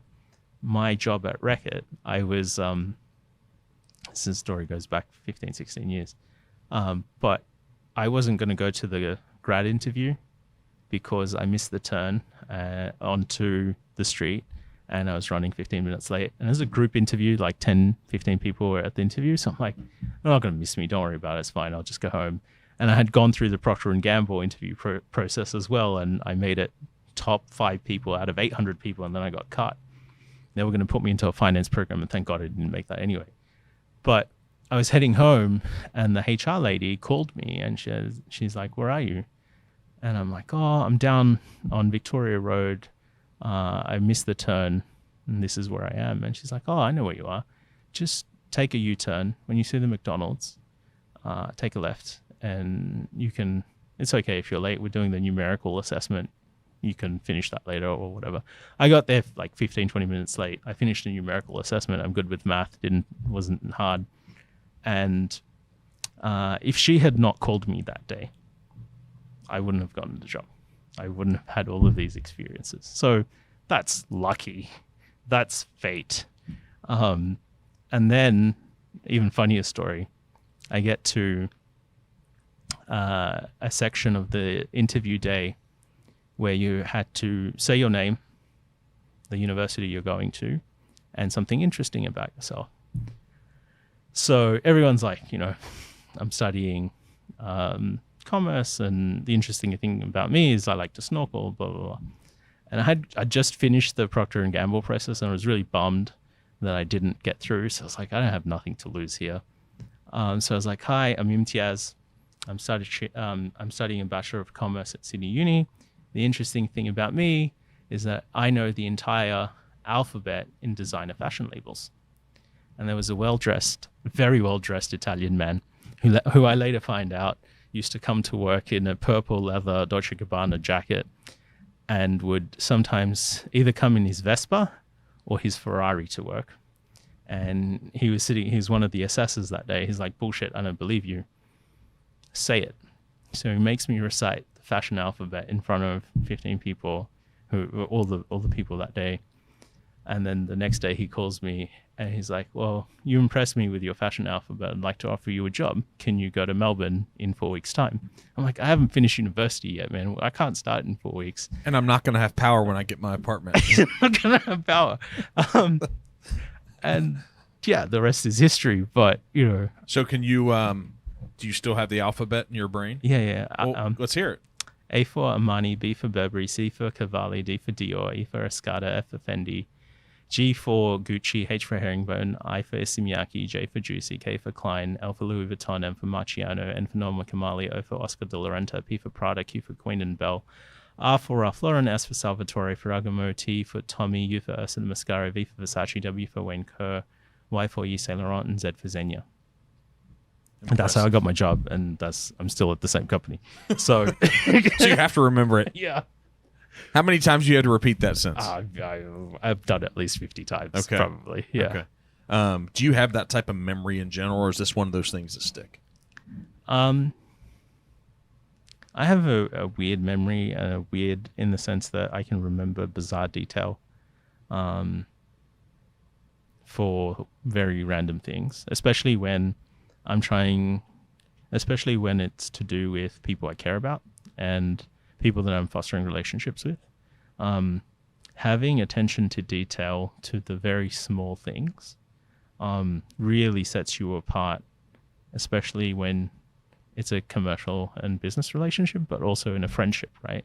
When you give a gift to someone that you know will mean something to them, and it's because they've told you about something about them. They remember you. It's significant. It's the huge. way they feel. So I was very lucky on that day that, I did something to make someone remember, their Italian heritage. Most of those brands are Italian. And yeah, if you can be special and you can be memorable and you can evoke emotion in people and not just be logical all the time. So that creative part for you is good because your brain is so logical on so many things that you have the creative side of your brain really rocking too. That's good because the reason why you knew that fashion is the same reason why you were really good here at etching. Yeah. Right? Not everyone is good at that. There's a lot of people who aren't. And if you can combine that also with a very organized, data logical brain, that's a pretty good combination. Right? And you got to have passion for things that are bigger than just work. Right? So design, art, creativity, that sort of stuff is important to me. I'm good at the math. I can do the math. I could be an account. I didn't do well at accounting, but I get the numbers. I can do. You see them and they come together easy and quick. Yeah, but would I do that for a day job anymore? Hell no. No. What about music? We've left that out. Yeah. No music? I'm not very musical. No violin. No. My parents weren't big on music. It was more push me into debate. My daughter, did they regret the debate? Did they regret pushing you into debate? No. Your daughter, you say? My daughter is into music and singing. So we're not we don't push her as much as my parents or my wife's parents pushed us, which is, different. Yeah. You want their life to be easier. What do you do with that? I don't know. It's hard. It's very hard. The single most important thing that you can give a child in this day and age is drive, especially when they have everything and more. So, I have some relatives back in Australia who they got to Australia with nothing, and now they're very, very wealthy, but their kids had no idea of their parents' wealth until they were in their late teens because they never put it in front of their kids, right? And all of the three daughters, they all work, they all have jobs, even though they're financially set. Their entire family is financially set. Multiple generations. Yeah, they're good, but they still work, they still do things, because that's important to them. I don't want that for that's what I want for my daughter. I don't want her to think that she has easy street. How do you fight against that without making them miserable? It's giving them responsibility and ownership over things, whether that's chores, whether that's, asking them to do things, getting into budgeting and understanding numbers, putting them to work, really. Comes back to being intentional about things. Yeah. That could be. Have you written a book? All of the content that I'm doing is laddering up to a book. Yeah. It has to. It all has to come together. Yeah. Because these things that you speak about, you've learned them. You don't just live by them, and you don't just know that you've learned them, and you know their truths. And so if at 70 you want that book to be on a shelf in your yurt and telling everyone about it and how they should live better lives, I think you've got to write the book. So what's going to happen with data? As I was coming into this conversation, are we just regurgitating and shuffling the same data all the time? Is it the same stuff that we just keep moving around? Is there going to be a compounding of new data that we put into systems, Or are we just looking at it differently, putting it into a different system? Because 1 + 1's 2 still, and computer code is 1s and 2s. 1s and 0s, yes. Well, you know why it's 2s? No way. Because at some point, because that's my argument, it's like, if it's just 1s and 0s in different placement, it becomes boring. Mm-hmm. So, is it just the same stuff? Because Socrates was talking about stuff, mindset things. Yep. A long time ago that apply today. Mm-hmm. I think you miss the point if you think that data in itself is a solution. I think data, technology, all this stuff is an enabler, not the solution. So the framework for change management, when you are thinking of buying a new piece of technology or changing the way that you do something in your business, is people, process, and platforms. Do I have the right people to do what we do in our business? Do we have the right process? And I'll give you a story on process. And do we have the right platforms, right? The right technology to do what we do in our business? Coming back to process and coming back to the question on how much capital do I allocate where? I think I can't remember if it's a Toyota principle, or we'll find, we can, it doesn't matter where it's from. We can pull that up too, yeah. But for every 2x in people and or 3x in revenue, you have to rewrite your business processes from scratch. Because the old ones don't apply. Yeah. Every 2x in revenue or 3x in people? Or do I have it backwards? Backwards. Okay, 2x in revenue, 3x in people. 2x in people, 3x in revenue. You have to rewrite the code. Rewrite the code. And they have figured that out. So that comes with the scalability of the business and where to place that capital. The company of 20 people is not the same as a company of 60. Yeah. So once you get comfortable with rewriting the entire thing, unlearning everything that you had before, being okay with getting rid of incumbency and all the suppliers that you used to have and all the relationships that you have, and starting with, okay, now we've moved from creation to scale. Our KPIs have changed. Yep. Here's my way of dumbing it down. It's we've heard it before us, but it's like, hey, what got you here ain't going to get you there. Yep. Same thing. Right. That's my public high school education. Yeah. That's what that is. But that's it. That's the application. Huh. So the data is the same. The 1s and 0s are the same. The things that's changing is the speed in which we can process that data and make meaningful stuff. Like from data you get information, and from information you're getting insights. The cycles in which we can process this stuff, given how faster computers and smarter computers are getting, that is changing. Is it then just a reverse engineer on what the customer wants or what the customer needs before they know they want it, before they need it? As long as we're getting to a stage where coding's not as complicated as it used to be. Data science isn't as complicated as it used to be. I use this thing for my job on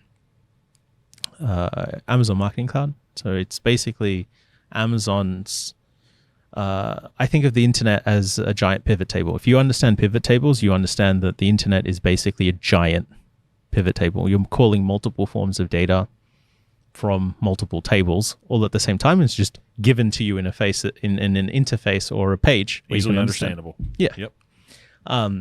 So if you understand that all this stuff is a giant pivot table, Amazon Marketing Cloud is the table of Amazon's orders.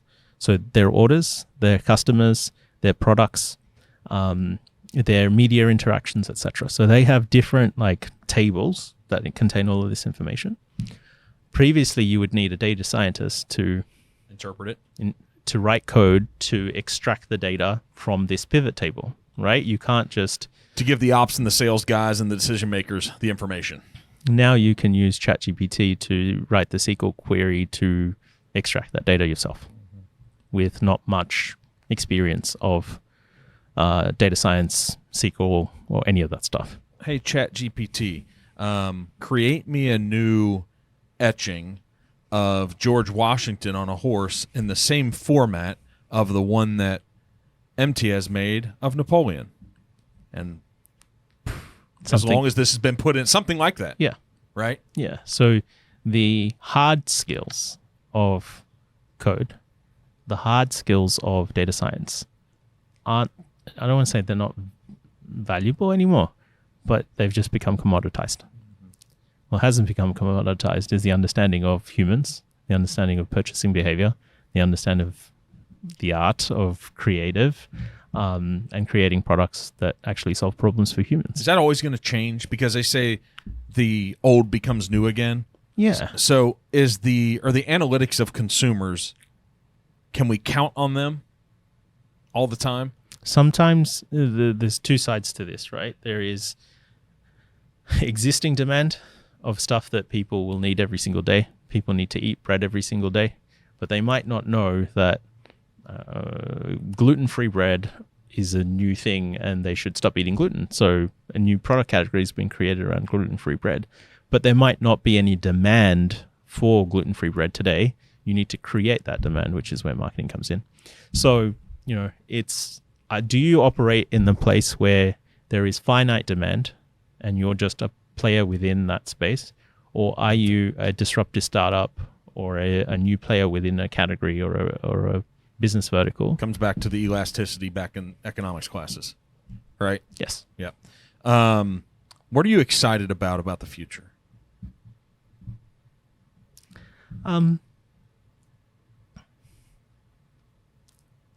I think we have an enormous capability as humankind to solve a lot of problems in this world.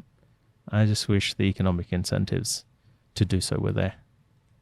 The fact that there's 2 billion people in this world living under like $2 a day is shocking. The fact that we have so many preventable diseases in this world, shocking. And then we have, multiple or thousands of billionaires as well, who don't necessarily contribute. Yes, they contribute in terms of innovation and all this sort of stuff. But I think they operate in structures where they also need to contribute as well to solving problems rather than continually building up more and more capital. What's the point of that? Like, after your first 10 billion, what's the next 10 billion going to buy you? After your first billion. Yeah. Right. I'm being generous with 10. Right. Yeah. But after your first billion. Yeah. Anything at any moment, if you just live off 3% of the interest every year, 30 million a year, just cash at 30 million a year. You could do amazing things with $30 million a year. Yeah. Right. Go into these countries where there's billions of people. But where do they find the incentives? Does it just have to come from within? Because no one's going to make them. Those are the power structures of our societies. And that's where I think this has all gone astray. When it's unrestrained selfishness, unrestrained want for more, unrestrained growth. How much consumption is necessary? Yeah. Of one person. Yeah. Right. Why does some, like, yes, you can have a passion for cars like I do, but do you really need to have multiple cars?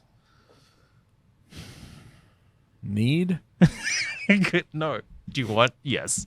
But you invoke the G-Wagon. I mean, once people have their G-Wagon, they can't do without it. I know. You probably have one. I'm looking at one. See, there you go. Yeah. Right? I didn't say I was a victim of this. Do you need equation. it? No, I don't need it. I have an electric car as well. I love the electric car. But yeah, I was going to say, I knew you're an electric car guy. Yeah. Yeah. Tesla S or something. Yeah. See, you're so predictable. I have my own AI factory in my brain. Hey, but like, what do you think take the billionaire mining magnate for Australia, the lady? Reinhardt. Yep. Yes. Her dad created it. Now it's her business. What's she to do? If you wanted to ask a billionaire, like actually give them a solution, what would you hope that she would do? I think I'll tell you what I would do. And the goal of my BHAG is, let's put a number, $100 million, whatever it is. That's small. I like how you're challenging me. Whatever the number is. 100 million, sorry. I stole your story. 100 million. But it's to have a goal to do something that's meaningful and passionate for you to solve a big enough problem for the world. Whether, for the Bill and Melinda Gates Foundation, it's, removing and getting rid of so many communicable diseases across the world that are easily treatable, like malaria and cholera, for example. It's picking some of these issues or many of these issues and actively doing something with it. Like Warren Buffett and Bill Gates have committed to, I think, over half of their wealth to going into these things. I just hope it happens one, I hope it happens. Two, I hope it actually institutes change where the incumbent power structures that exist allow it to happen as well. Yeah, why don't governments already do it? They have more money than the billionaires. At least Australia and the U.S. and they do. I don't know. Right? Why do we just have to put it on the billionaires? Like, why can't the biggest billionaires of it all, which are these government bureaucracies, why can't they? It doesn't make sense to me. It's so dumb. I think, when you have to maintain power and you have to maintain votes and you have to stay within the realms of 3-year cycles, 4-year cycles, 5-year political cycles. That's where their energy goes. Yeah, to getting reelected rather than fixing problems. So stupid. Yeah. All right. So that's kind of excited. That's half excited and half not. I said, what are you excited about? I guess the possibility on what could be. Because that's not very exciting. Billionaires not doing what they're supposed to, and government's sucking. I'm excited that technology, the way technology is going to enable us to do more amazing things in the future. But it's going to put us out of jobs. We'll find other jobs. We'll do other things. We might write books and read philosophy again. And sit in yurts. And then never produce and manufacture anything anymore. But, I mean, it comes back to education, right? Like, if you think about our current day education system, we don't teach kids logic and reason anymore. We teach them how to answer tests. Yeah, so, right. It's like we're just trying to get you to memorize the answer to the question, so when you go take the test, you prove that you just knew that answer. Yeah. It's like, what are you doing? That's not critical thinking. That's ridiculous. That's not problem solving. So what would you change about, what's the best educational system in the world organized? Is there one? Is like Singapore's really good, or is there an institution, or no, it's like smaller, it's private parts of institutions? There are lots of, I don't know what the best one is. To answer your question, I think what's a really good one? A good one is one that challenges the individual. If you go to Turkey, obviously Turkey was a superpower at one stage of its history. The Ottomans, in their madrasas, which was their schools, if you entered it, they had a saying written on the wall that would say, "No, here, no birds will be taught how to swim, and fish will not be taught how to fly." So they would personalize, individualize a education structure for a child based on their ability, based on their capacity, based on whatever they You don't like that idea. That's not becoming the best form of themselves. What do you mean? Is it? I don't know. What I'm trying to say is I think there are multiple paths to wisdom. There are multiple paths to achieving your full potential. There isn't one path. I think the role of teaching is to equip people how to learn and figure things out for themselves, critical thinking. It's the ability to understand the multitudes of things that go into a problem-solving technique. I'll give you an example. The difference between Western medicine versus Eastern medicine. If you think about Western medicine, it's very devoid of your mental health, very devoid of your spiritual health when it comes into a problem that you may have. So you might have diabetes, for example, and that could be more stress related than diet related. And that stress could be because you have depression, you have anxiety. But a Western doctor will just say, here's a pill, eat less, exercise more. But diet and exercise might not actually be the problem. It could be that you're really stressed at work. It could be you're going through depression because you've lost a family member and you genetically were more predisposed to having diabetes. Whereas in Eastern medicine, it's more holistic in terms of approach to problems. So what I'm trying to say here is, from an education point of view, it's very important to be well-rounded and give kids not just logical understanding of the world, but a spiritual one, a emotional one, like the fact that we don't even have a spiritual language anymore. What would that look like, the spiritual language? The ability to understand your own ego, the ability to understand when you're being selfish, when you're doing something that purely for your own desire versus one for someone else. And know when and recognize jealousy, recognize when you're not doing something for the right thing. Every human being knows the difference between right and wrong. Sounds like the 10 Commandments. Yeah. It's, again, very basic stuff. Everybody knows the difference between right and wrong. And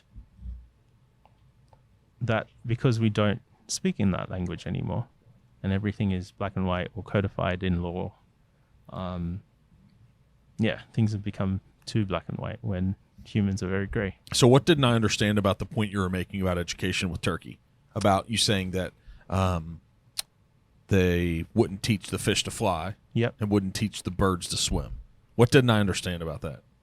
That not everybody is going to be good at everything. I think when you have a standardized education system that tells people you're not good because you got 55% in math and 80% in English, for example, and therefore you can't do anything to do with engineering, for example. Yep. I don't think that's the case. So take the state of, so we're in Cincinnati, but Cincinnati is a river that runs through downtown. Mm-hmm. So on one side is Kentucky, the other side's Ohio. Mm-hmm. So we just happen to be sitting in northern Kentucky, but if we spread the curtains out the window, downtown's there. Just so people didn't think we were in Kentucky. I'm sorry to lay it out that way. What would you take if you took the lowest performing school in the state of Kentucky and it became unacceptable in the community and said, we're done doing it the way we've done it. It's obviously not working. We're funding it at high levels. The teachers have degrees and they care. You get to remake that elementary school, as we call it, in Kentucky with 600 kids. What do you do? Putting me on the spot here, especially because I'm not an education expert or a teacher. I'm not either. I'm not. I'm close to that. Yeah. I think. But sometimes it needs to be solved from the outside. The biggest thing you can give children, especially at elementary age, which you have two. Just one daughter. She's 10, right? Is habits and consistency in terms of what life should be like for them.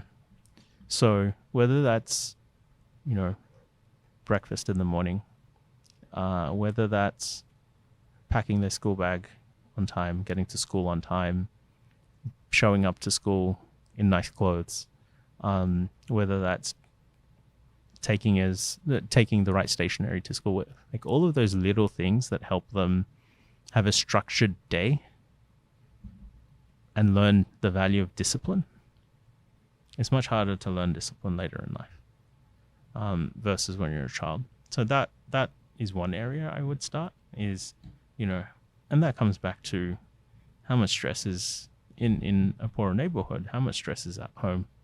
If a kid goes home, mom and dad are arguing and there's so much emotionally to deal with at home, it's very hard for someone to learn consistently. So it's not just about, I think we just put a Band-Aid on it just by saying this is how a school can change. I think as humans, we grew up in villages. The life experience that we have right now where parents are away from their kids for so long. Two parents working. Double parents working. And then, sometimes After school stuff if you're only spending half an hour a day with your kids. and then now we have these devices. I'm sure you're limiting that, but Trying to. Yeah. Yeah. That's not how we grew up with Yeah.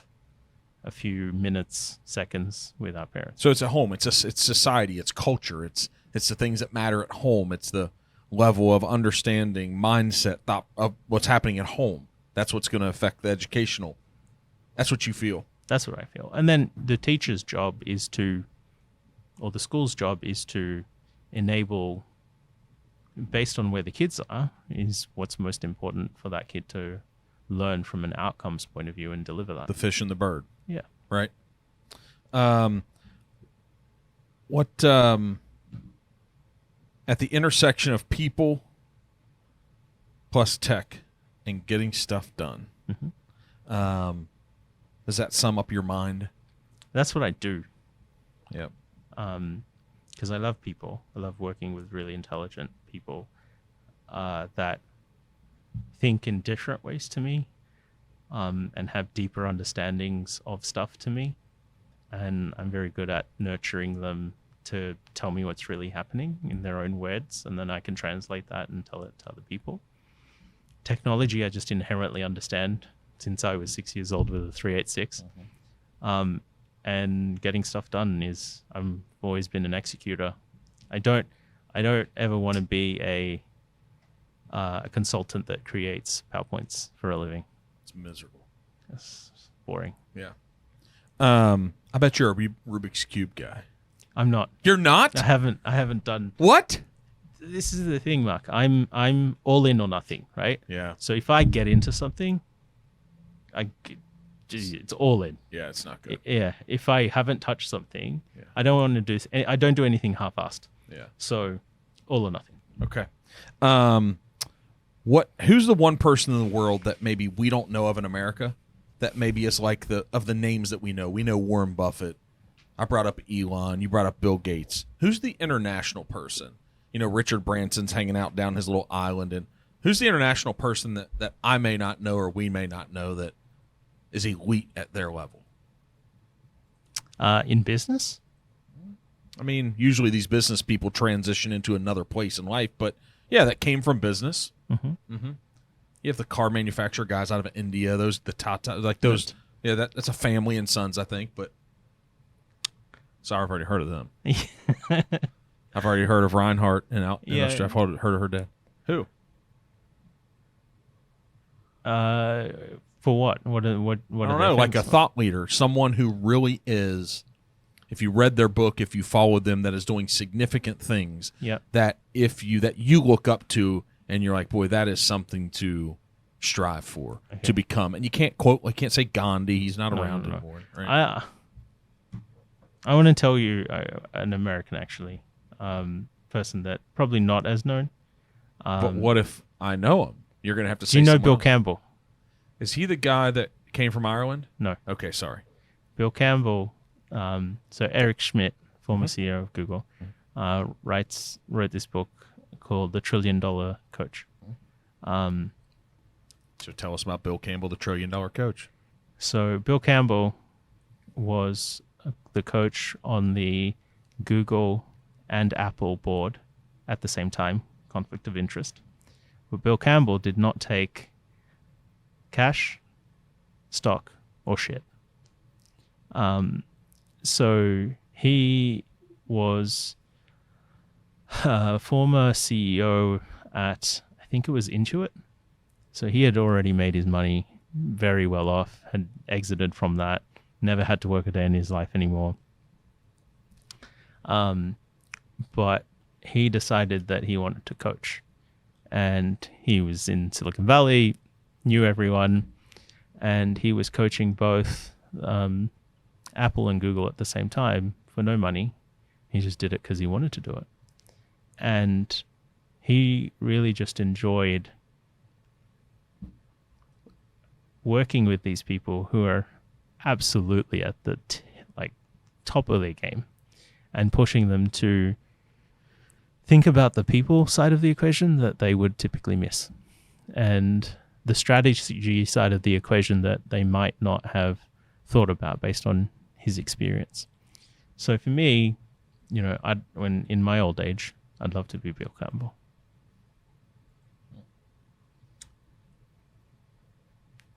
That's pretty good. But why aren't there these names internationally? Or many of them? I'm sure there are. I think America does a very good job at marketing these people. And another good thing that American business literature is really good at is simplifying things down to a very digestible format. So I just started doing some stuff with Harvard Business Review, giving them some... You're on an advisory board now? Yeah, on the advisory board of HBR. Congratulations. Thank you. As of 2 months ago. Yeah. Yeah. But I've read HBR since I was 18 years old, and it's so easy to understand, even as an 18-year-old. And that's one of the things about American business literature, is that it's very easy to get. Is it because we're willing to share because we value competition and we're not protecting? I mean, for God's sakes, Elon opened up all his patents. I think a lot of, especially in Europe, I find a lot of the business literature is complicated for the sake of sounding very smart and just too hard to understand and not as applicable. So I think that's where America does a very good job of telling these stories. Yeah. Okay. So good marketing. Keep doing what we're doing then. Yeah. Right? Maybe tweak it a little bit. All right. What I miss here? I could sit and talk to you. You're fascinating me. I appreciate you coming in. I could sit and talk about this brain and data and how you think for a long time. What's inside of your heart and your mind that, like if you pulled up on one of my favorite movies, it's a very simple movie. I love Forrest Gump. I just love the movie. And he sits down on that bench while he's waiting for the bus, and he starts talking to the lady. The guy thinks he's crazy, so the guy leaves, and he starts talking to the lady. Whether she believed it or not, she was just nice. But if you sit down on a bench, what's the one thing you want someone new that you would meet to know? I think for everybody who wants to leave a contribution to this world before they die, it's very important to take the time to think about what you actually want to do in the period of time that you have in this world. So that's why I worked with a coach to build out my personal compass and to really think about, what does good or what does amazing look like for me? When you just go through the day-to-day of life, it's very easy to fill your life with work, family commitments, commuting, TV, blah. That's not life.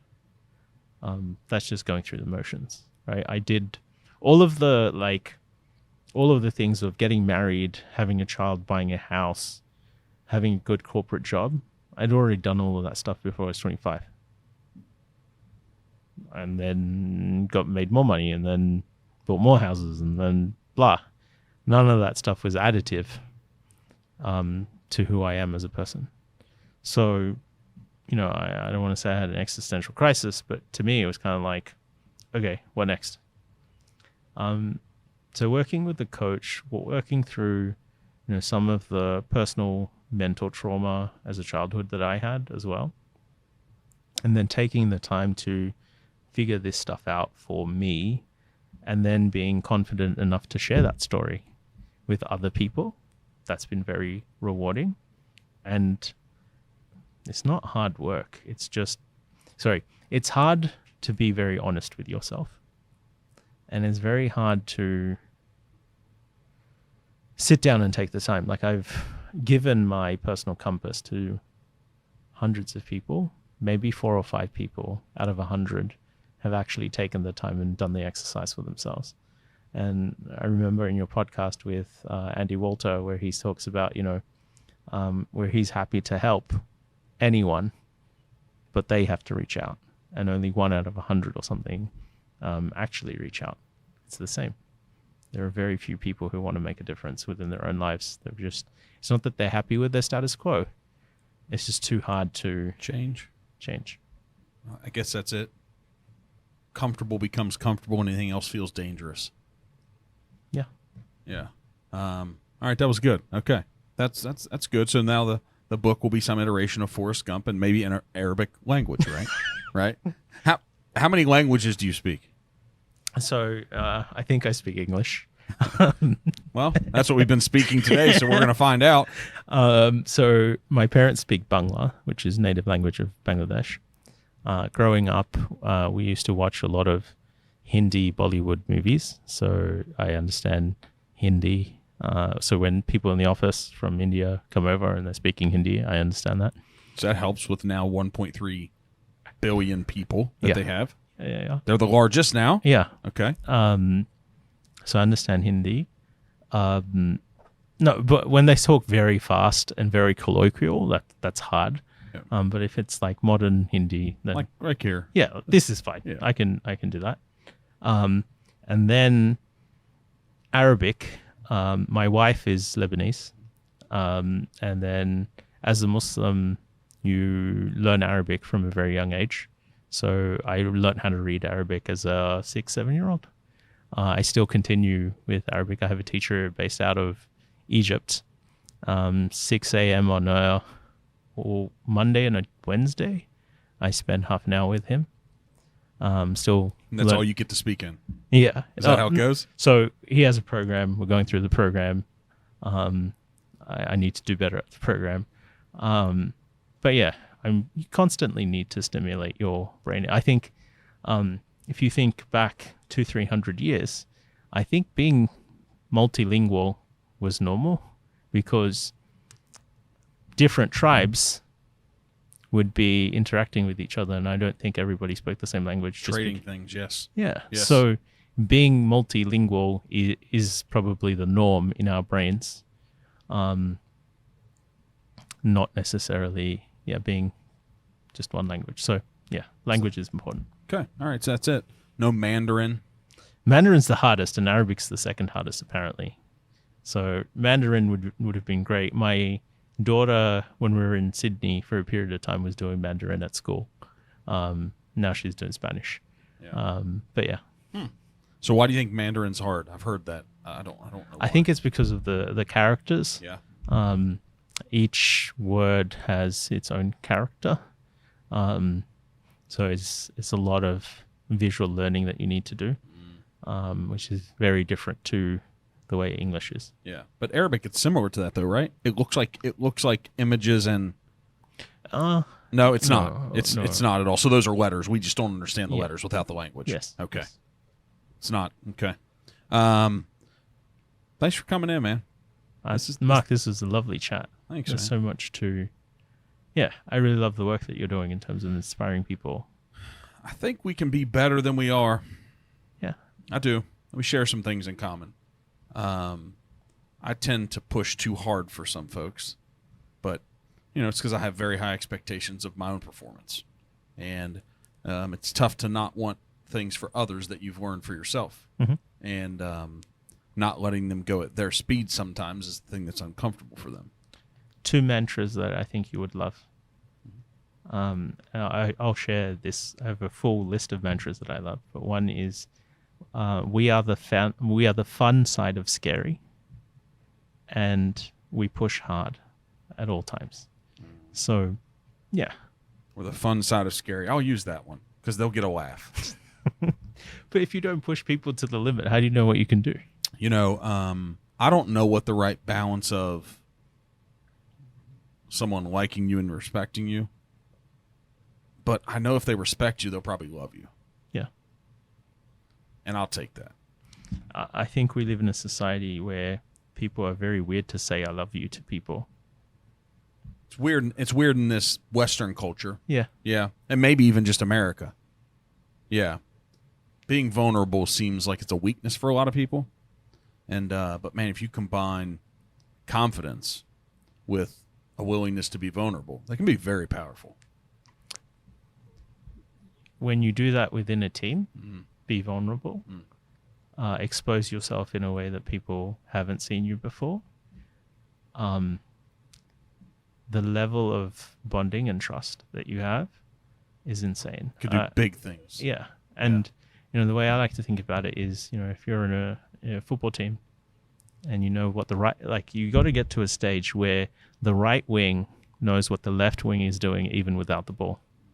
And when you can operate at that level at all times and you have that trust in that team, there's no one that can stop you. You can't. There's no one that can stop you. Yeah. I think I have my second Muslim friend. Right? Two's better than one. There you go. One from India and now one from Bangladesh. That's funny. See, I don't stay away from any of this stuff too. Like, I'll talk about anything. I think it's fun, right? Who cares? We all, at some point, if we go back in the world of what everybody believes in all their different religions and how we got here, at some point, I guess there was one human, one or two. I don't have the answer. You could give me your answer. Somebody else could give me their answer. But if it goes back and we all came from that, man, we have a lot in common, and that's everything. Yeah. We have a shared human experience. Everybody, one of the guarantees in life is death, right? Yeah. So I don't stay away from that. I scare a lot of people and think, I'm like, guys, there's going to be a moment, and not very long, that none of us here talking are going to be here physically anymore. We're not going to be here. Like Steve Jobs, we were talking about visualizations, Yeah. right? This is one of the things he would actually do, stand in front of the mirror and ask himself, if this was my last day, what would I do? Yeah. What I do with that is work on doing big things. I don't go to the edge of the ocean and get in the yurt and read the book, though. I don't. Mm-hmm. What I do is like, well, I still have more to do. Like, that's my response, and I don't know if that's a good response. It's like, I have more to do. Because I believe when I'm gone, whatever happens, but when I'm gone, whether life here was painful, whether it was filled with a lot of sacrifice, that's over. And supposedly, if we're going to a good place, it's not going to matter the pain that I went through. So every moment that I have to try to achieve, to try to improve, to try to get better, to impact others, every moment that I have, it doesn't matter how hard it is, you should do it. It doesn't matter the sacrifice that's necessary, you should do it. Because what if you accomplish something really big and impact a huge number of people, and you get to be here and see it and experience? What if? Mm-hmm. I think even if you have an impact on one individual, it's still worth it. I think that's a good statement. Yeah. I want more. But I know that you changed their life. Yeah. And they'll be happy and they'll benefit from it. And it goes back to, when you do the right thing with the right intention, you have no understanding of how impactful that could be. Like, if that lady didn't call me that day and tell me to turn my car around and go to the interview, I wouldn't be sitting here today. It's wild, isn't it? Yeah. Yeah, I go back 19 years ago when I was in night classes at Thomas More College. And there wasn't a lot of non-traditional education in America for college level then. Mm-hmm. You either had to be in person or it wasn't there. And so it was an adjunct professor teaching some type of business class in the evening. And I was 25 years old, and I said, I was burnt out with my job. Sales job, helping build this retail company. I was just burnt out with it. Burnt out means I lost my passion. And so I was burnt out, had enough, and I was sharing that one night. He said, what are you going to do? I said, I have no idea what I'm going to do. And he said, I think you should be in commission sales. And I said, I've heard that a lot. Charismatic attitude, engage with people. And I said, commission sales, okay. What do you think I should do? He said, just go get your real estate license. It's the impact that person could have, that she had on you, that he had on me, that we can carry it forward. Now, I have an argument, though. Don't stop there. Yep. There's many more impacts that can be made. So the one's special, but I don't believe I should stop and look back on that too often, because I think that's just naturally what we should be doing. And because that's what we should be doing, I shouldn't be patting myself on the back often. Mm-hmm. I shouldn't be looking for the accolades too often. Just keep doing it. So, yeah, one's fine, but it's not enough for me. Maybe one a day. I think don't get me wrong, I'm a firm believer in metrics and measuring performance. I work in this stuff, right? Yeah. But I think when it comes to humans or people, it's not about numbers. It's about quality, right? There are people like the person that I talked to you about that can do the work of 10 people easily. If you can inspire that one person who, I mean, God knows who inspired Elon, or, inspired Steve Jobs, or whoever, or all It these. was the guy at Hewlett Packard, his neighbor, Yeah. that he asked for some parts. That's right. Yes, I remember Right? the story. Yeah. Yes. Elon, I think he's tortured. I think he's actually a tortured soul. I've read I don't know if anybody impacted him. I think his dad negatively impacted him in a big way. It's a whole nother conversation. Yeah. But maybe there's someone, but it didn't even come out in the new book, and it was a long book. Yep. Didn't come out. But My most point people. here is when it comes to people and human beings, it's not about metrics. It's not about numbers. It's about quality. Quality. So Yeah. yes, always be in permanent beta. Always do more, but it's not always about the measured result today. Okay. I'm listening. I'm always learning, right?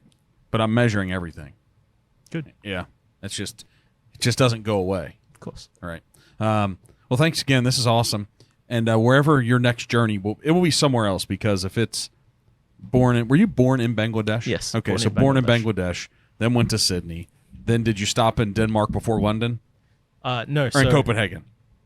No. So I moved to London. Okay. I was there for about 9 months, then moved to the Netherlands. So I Okay. lived in Amsterdam. Okay. From Amsterdam back to London. Was there for 2 years. And then in March 2020, I was meant to move to the US. COVID. My visa got stuck in the US Embassy in London. On a Saturday morning, my wife and I and my daughter pack 6 suitcases, go to Sydney on a Monday, so 2 days later. And then President Trump closes the border. And I start working 11 p.m. to 7 a.m. US hours from Sydney. As if you were here. As if I was here for 6 months before my visa comes through from the US Embassy in London. And I'm like, I live 10 minutes away from the Sydney consulate. There's this thing called the cloud. You can send the visa to Sydney. Nope. You have to go to London. You have to come to London, physically pick this thing up. I go to London, spend 10 days in a hotel. I couldn't go anywhere because it was completely locked down. I get my visa, and it says that I have a special exemption banning entry into the US from Europe. I think I was the only non-American on the flight to get into the US in October of 2020. And then, that's how I got Here you are. Here I am. And you're in New Jersey, so Yeah. I could think of better places. I'm not going to insult Jersey too much, but I could think of some I would better. love to live in Florida. There you go. They're acting a little wild down there. What about Texas? Dallas is popping off, right? Austin is just you'd probably move to Austin. Yes. Yeah. Yeah. Have you been there? Yes. South by Southwest before? I'm going to Austin on Thursday, actually. Okay. But yes, I would love a warmer state where I'm more used to the nice climate versus up north. Ugh. Good time in the winter to go down south. Yeah. Well, I hope your travels go well. And going to Austin, you might want to stay. Yeah. Go see Joe Rogan's Mothership Comedy Store and all that stuff, right? Maybe he'll let you come on the podcast. It's wild, man. Well, thanks again. No, Mark, thank you for having me. Welcome back to Cincinnati. Thank you. Yeah. And you're going to do some big things. You're 36. I'm 8 years ahead of you, so I see some people that are younger than me that I see doing big things. You got some stuff ahead of you, I can tell. Thank you. Yeah, man. I'm excited to watch it. I'll just sit here and do what I do and impact one person. I'm messing with you. All right, man. I appreciate you. Thank you for having me. Thanks. Okay. Take care. Uh-huh.